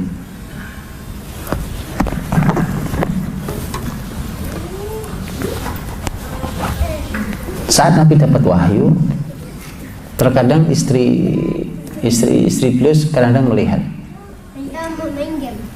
Contohnya adalah Aisyah radhiyallahu anha suatu hari melihat Nabi Shallallahu Alaihi Wasallam sedang berbincang serius dengan salah satu sahabat, Dihya bin Khalifah Al-Kalbi. Ini sahabat paling tampan di Madinah, pengusaha kaya. Karena beberapa pakaian sendal Nabi itu hadiah Dihya bin Khalifah Al-Kalbi. Selesai berbincang serius, Rasul nemui Aisyah. Kemudian Aisyah nanya, ya Rasulullah, barusan aku lihat kau bersama Dihya.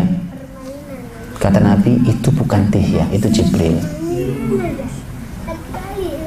Ya, jadi Jibril datang sekali waktu dalam bentuk laki-laki, tidak ada satupun yang kenal siapa dia. Sekali waktu datang dalam bentuk wajah Dihya. Dipilih laki-laki yang paling ganteng, wajah Dihya. Karena Dihya pengusaha suka keluar Madinah kan. Nah, kalau ada Dihya berarti ini Jibril nih. Jadi istri Nabi SAW suka melihatnya. Sahabat juga suka melihatnya. Sahabat ataupun istri juga suka melihat saat Nabi Shallallahu Alaihi Wasallam menerima wahyu. Gitu ya. Dan sejak Khadijah Jibril datang. Karena waktu di awal beliau dapat wahyu itu kan Rasul ingin meyakinkan dirinya bahwa ini malaikat bukan setan, kan begitu. Maka Khadijah wanita cerdas, dia menguji, yuk kita uji yuk, ini malaikat apa setan, diuji. Sehingga Khadijah berkata, nanti kalau yang menemuimu datang kabari aku, kata Khadijah gitu. Kita uji. Begitu datang, Rasul mengatakan, ini datang nih. Khadijah nggak bisa lihat, ini datang nih. Oke, diujilah oleh Khadijah dengan cara Khadijah duduk di pangkuan Nabi di sebelah sini, duduk dan segala macam. Masih ada nggak? Masih ada. Dia pindah, masih ada nggak? Masih ada. Itu dites dulu sama Khadijah, dan seterusnya. Ini sampai nanti kemudian Khadijah mengatakan itu bukan setan, itu malaikat. Jadi istri Nabi menyaksikan sebagian dari prosesi Nabi Shallallahu Alaihi Wasallam menerima wahyu dari Allah SWT. Karena kadang-kadang Nabi itu janjian dengan Jibril di dalam rumahnya. Berarti kan dalam rumah istrinya, dalam rumahnya. Di antaranya adalah ketika Nabi suatu hari itu nunggu Jibril karena Jibril janji datang.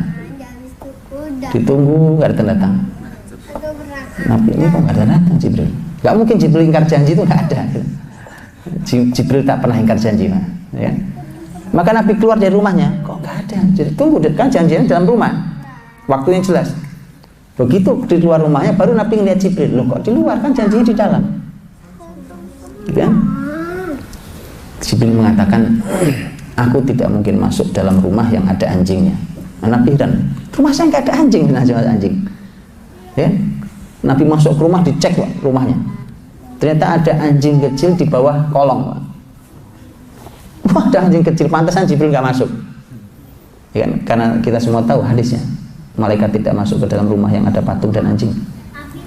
Nah, jangan masukkan anjing dalam rumah, jangan masukkan patung dalam rumah, malaikat nggak masuk. Jadi, lihat ya. Dan para ahli ilmu mengatakan bahwa anjing itu adalah mainannya cucunya. Anjing kecil itu, jaru itu adalah mainan cucunya Nabi Shallallahu Alaihi Wasallam. Gitu ya. Jadi artinya Nabi kadang-kadang janjian dengan Jibril di dalam rumahnya, dalam rumah beliau, sehingga prosesi itu pasti akan dilihat oleh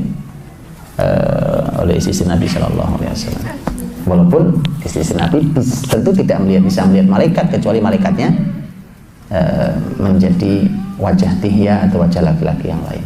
Wallahu a'lam bishawab.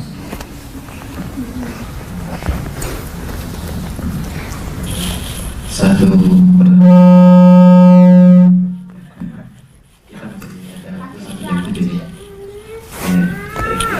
tadi udah.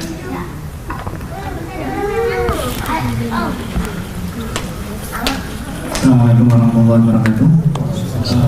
Ustaz Budi, saya mau menanyakan, tadi disampaikan bahwa Ummul Mukminin ini, istri-istri Nabi ini kualitasnya luar biasa, dari mulai Khadijah, Aisyah, Zainab, sampai Sofia dan yang lainnya. Saya mau menanyakan bagaimana proporsi antara nasabnya istri-istri Nabi ini, bahwa kita tahu istri Nabi ini dari nasab yang baik, dari keturunan petinggi Quraisy, dari petingginya Yahudi, istilahnya mereka adalah orang-orang yang bukan dari keluarga biasa-biasa saja, kualitasnya sudah baik secara keturunan. Bagaimana proporsi antara kualitas yang dapat dari keturunan ini atau udah aslinya itu sudah berkualitas dengan pendidikan yang Nabi berikan? Karena seperti Khadijah itu kan istilahnya dia sudah baik duluan gitu, sebelum nikah dengan Nabi, dan perannya Nabi dalam membina istri menjadi kualitasnya lebih baik lagi seperti itu. Proporsinya seperti apa, Ustaz?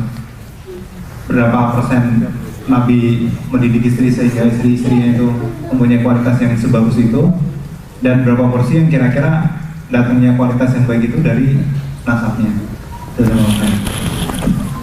Baik.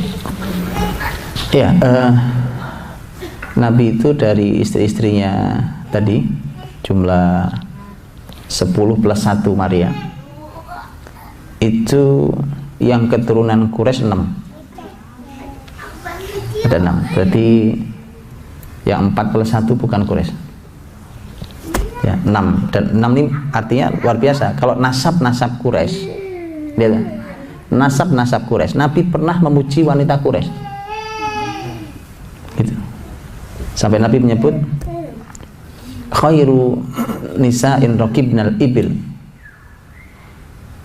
sebagai wanita terbaik itu adalah Quraisy. Ahnahunna 'ala zauj wa ar'ahunna lima zauj. Mereka ini sangat sayang pada anak-anak, ar'ahunna lil aulad. Mereka sangat sayang pada anak-anak, dan mereka sangat menjaga suami dan harta suami. Artinya bahwa memang Nabi nyebut Quraisy, berarti memang ada prosentase suku, bahwa suku itu membawa kebaikan. Karena gini, nanti teman-teman akan melihat ada riwayat tentang interaksi para wanita Mekah dengan para wanita Madinah. Itu kan saling mempengaruhi, karena mereka sama-sama muslimah yang mulia, mereka berinteraksi, ya saling mempengaruhi, plus minusnya ada, gitu. Di antaranya adalah bahwa orang-orang laki-laki Quraisy itu tidak biasa dibantah oleh istri-istrinya. Begitu pindah ke Madinah, ya kan? Begitu pindah ke Madinah, kaget mereka, loh, kok tumben kamu berani bantah saya? Ternyata belajar sama wanita Madinah. Ya begitu itu ada tuh. Karena ketika Nabi memuji wanita Quraisy, berarti ada keistimewaan di wanita Quraisy. Adapun istri-istri Nabi yang lain macam-macam. Tadi ada yang keturunan Bani Israel, ada yang Mesir asli, Maria, kalau ini adalah istri. Kemudian yang lain dari suku-suku yang lain. Ada yang dari Bani Hilal, Al-Hilaliyah.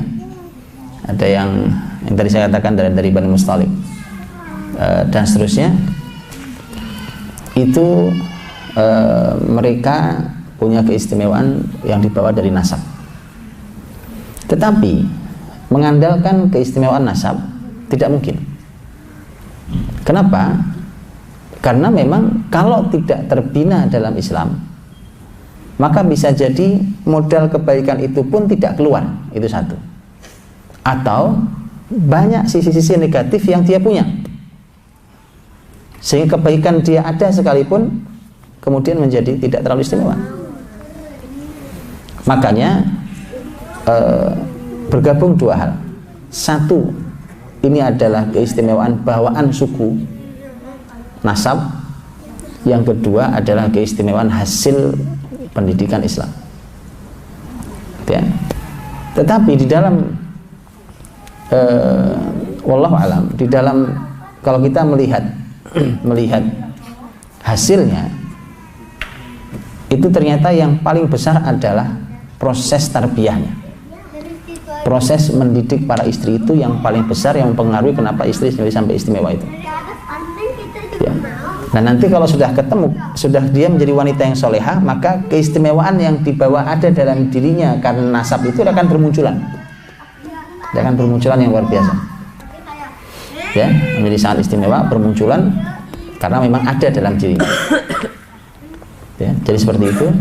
Makanya kenapa Nabi mengatakan bahwa tunkahul mar'atu li'arba', wanita dinikahi karena 4 hal. Salah satunya adalah karena nasab. Karena nasab itu ada bawaannya. Nasab itu ada bawaannya. Tetapi yang terbesar adalah pendidikan tarbiyah. Karena kalau antum mau melihat umpamanya sebelum masuk Islam, Hindun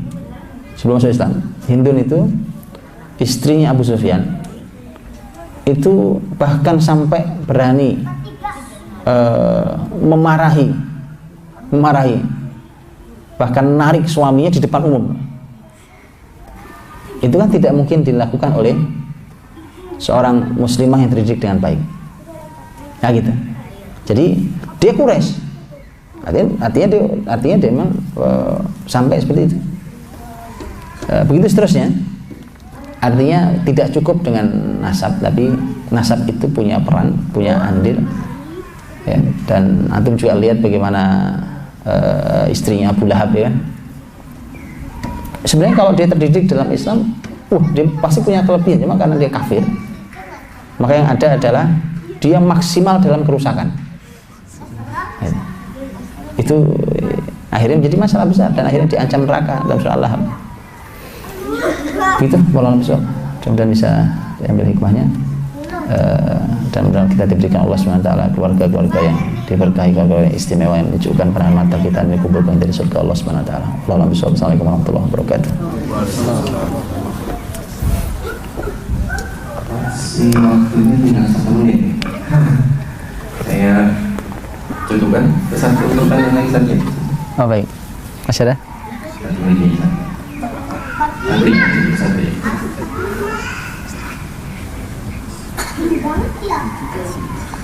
Assalamualaikum warahmatullahi Assalamualaikum. Ya. Ini saya tertarik dengan usia Aisyah saat menikah, Ustaz. Karena dikatakan akad umur 7 tahun dan tinggal serumah umur 9 tahun, Ustaz, ya. Nah, dimana kalau misalnya saya coba compare dengan yang terjadi di Indonesia itu sekitar 19-21 tahun. Nah, hal ini tentunya bukan banyak pertimbangan termasuk dari kesehatan, di mana kematangan atau kesiapan baik fisik, mental maupun alat kelamin. Alat kelamin mohon maaf bukan cuma Allah tapi rahim dan sebagainya. Nah, untuk itu pertanyaannya apakah di usia kita kalau misalkan dikatakan lebih baik itu kan sudah menstruasi ya Ustaz.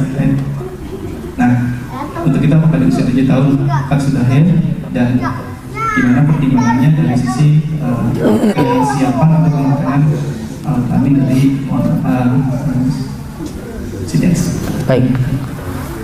Ya, masalah kesehatan, masalah yang dalam Islam sangat diperhatikan. Ini agama yang Qur'annya saja langsung mengatur masalah kesehatan.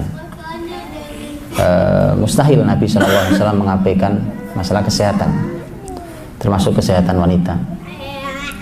Karena itulah maka tidak ada tafsir lain kecuali bahwa memang ini tidak ada masalah dengan kesehatannya. Bahkan nikah di usia sangat belia seperti itu bahkan sudah serumah di usia 9 tahun, yang tidak ada masalah dengan hal itu. Dan kemudian antum bisa lihat bahwa mohon maaf saya agak melencengnya jauh.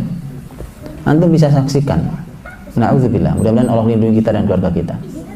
Hari ini kita sudah mulai mendengar berita-berita yang tidak layak di anak-anak SD loh. Belum tentu mereka sudah balik, belum tentu balik. Tetapi memang organnya itu memang sudah siap, tapi memang belum balik, karena tanda balik kan kita tahu, kalau perempuan haid, kalau laki-laki ihtilam, mimpi basah, itu kan kalau baliknya. Tapi ternyata secara organ mereka sudah siap. Karena itu harus digabung dua-duanya, tidak ada masalah. Mari kita semua juga bersama-sama untuk membahas syariat ini tidak timpang. Ilmu pengetahuan itu dalam Islam tidak pernah ditolak, dengan satu catatan, selama tidak menentang syariat. Contoh begini, kalau hari ini pokoknya ada kajian tentang kesehatan reproduksi laki dan perempuan, kemudian umpamanya keluar rekomendasi ternyata tidak boleh nikah di bawah umur 25 tahun umpamanya, yang begini nih rekomendasinya pasti salah. Kalau ini kata-kata ini muncul dari penelitian ilmiah, kalau betul kan pasti penelitian juga salah. Tinggal Anda buktikan berikutnya, itu bisa dijamin. Kenapa? Karena tentang tema pernikahan kalau antum baca di dalam ayat dan hadis Nabi, itu didorong, dimotivasi, diperintah untuk segera menikah. Bahkan kita tahu ayat mengatakan wa ankihul ayyama minkum was-salihina min ibadikum wa imaikum iyakunu fuqara yughnihimullah min fadli. Nikahkan yang masih sendirian di antara kalian, dari budak-budak kalian ini yang masih sendirian, nikahkan. Kalau miskin, Allah akan buat berkecukupan dengan keutamaan Allah Subhanahu wa taala. Sampai didorong gitu, sampai Quran itu mendorong, nikahkan dulu. Masalah nggak punya kecukupan dia, nggak punya nafkah yang cukup, nanti Allah memberikan kekayaan. Sampai segitunya itu mendorong bahwa untuk segera menikah. Ya, jadi tentang masalah kesehatan reproduksi, kesehatan rahim segala macam itu pasti sangat diperhatikan di dalam Islam, karena ini agama kebersihan, agama kesehatan. Hanya saja tadi bahwa ternyata memang ternyata kita hari ini disuguhi oleh pemandangan yang sangat tidak nyaman dengan berita-berita anak-anak SD yang umurnya juga seumur Aisyah saat 9 tahun itu kurang lebih. Bayangkan sekarang, bedakan antara kemuliaan nikah Aisyah yang baru 9 tahun dengan perilaku anak SD hari ini. Lihat itu jauhnya, gitu ya. Nah, itu menunjukkan betapa mulianya Islam ini. Di satu sisi anak-anak kecil hari ini, anak-anak kita sudah dirangsang syahwatnya dengan berbagai macam hal, gitu ya. Kemudian ternyata dibuatkan aturan untuk menikahnya ditunda jauh sekali. Bagaimana? Wong syahwatnya udah muncak, gitu kan. Sementara pendidikan iman dan akhlaknya juga nol. Ya sudah, yang terjadi pasti seperti binatang, mengumbar syahwatnya di mana saja. Dan itu menjadi fenomena yang sangat mengerikan, karena Islam menjaga betul kemuliaan, menjaga betul kesucian.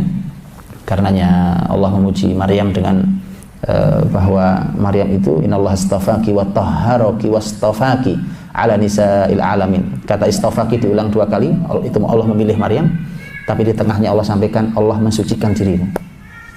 Mensucikan dirimu.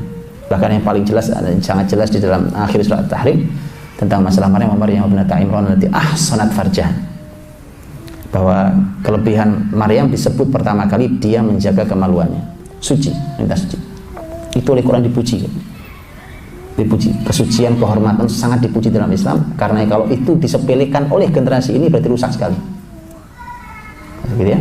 Nah, ini yang harus jadi PR buat kita, harus menggabungkan semua hal, karena nikah kan juga bukan masalah syahwat saja, bukan hanya masalah syahwat saja, tetapi pernikahan itu adalah kebahagiaan dunia akhirat. Karenanya berarti kita punya tugas dengan keadaan seperti ini. Tidak hanya mereka cepat menikah, tapi memang mereka siap berumah tangga dengan semua ilmu yang harus dimiliki, dengan semua keahlian. Kalau laki-laki berarti sudah punya penghasilan dan seterusnya. Ya, wallahu a'lam bishawab.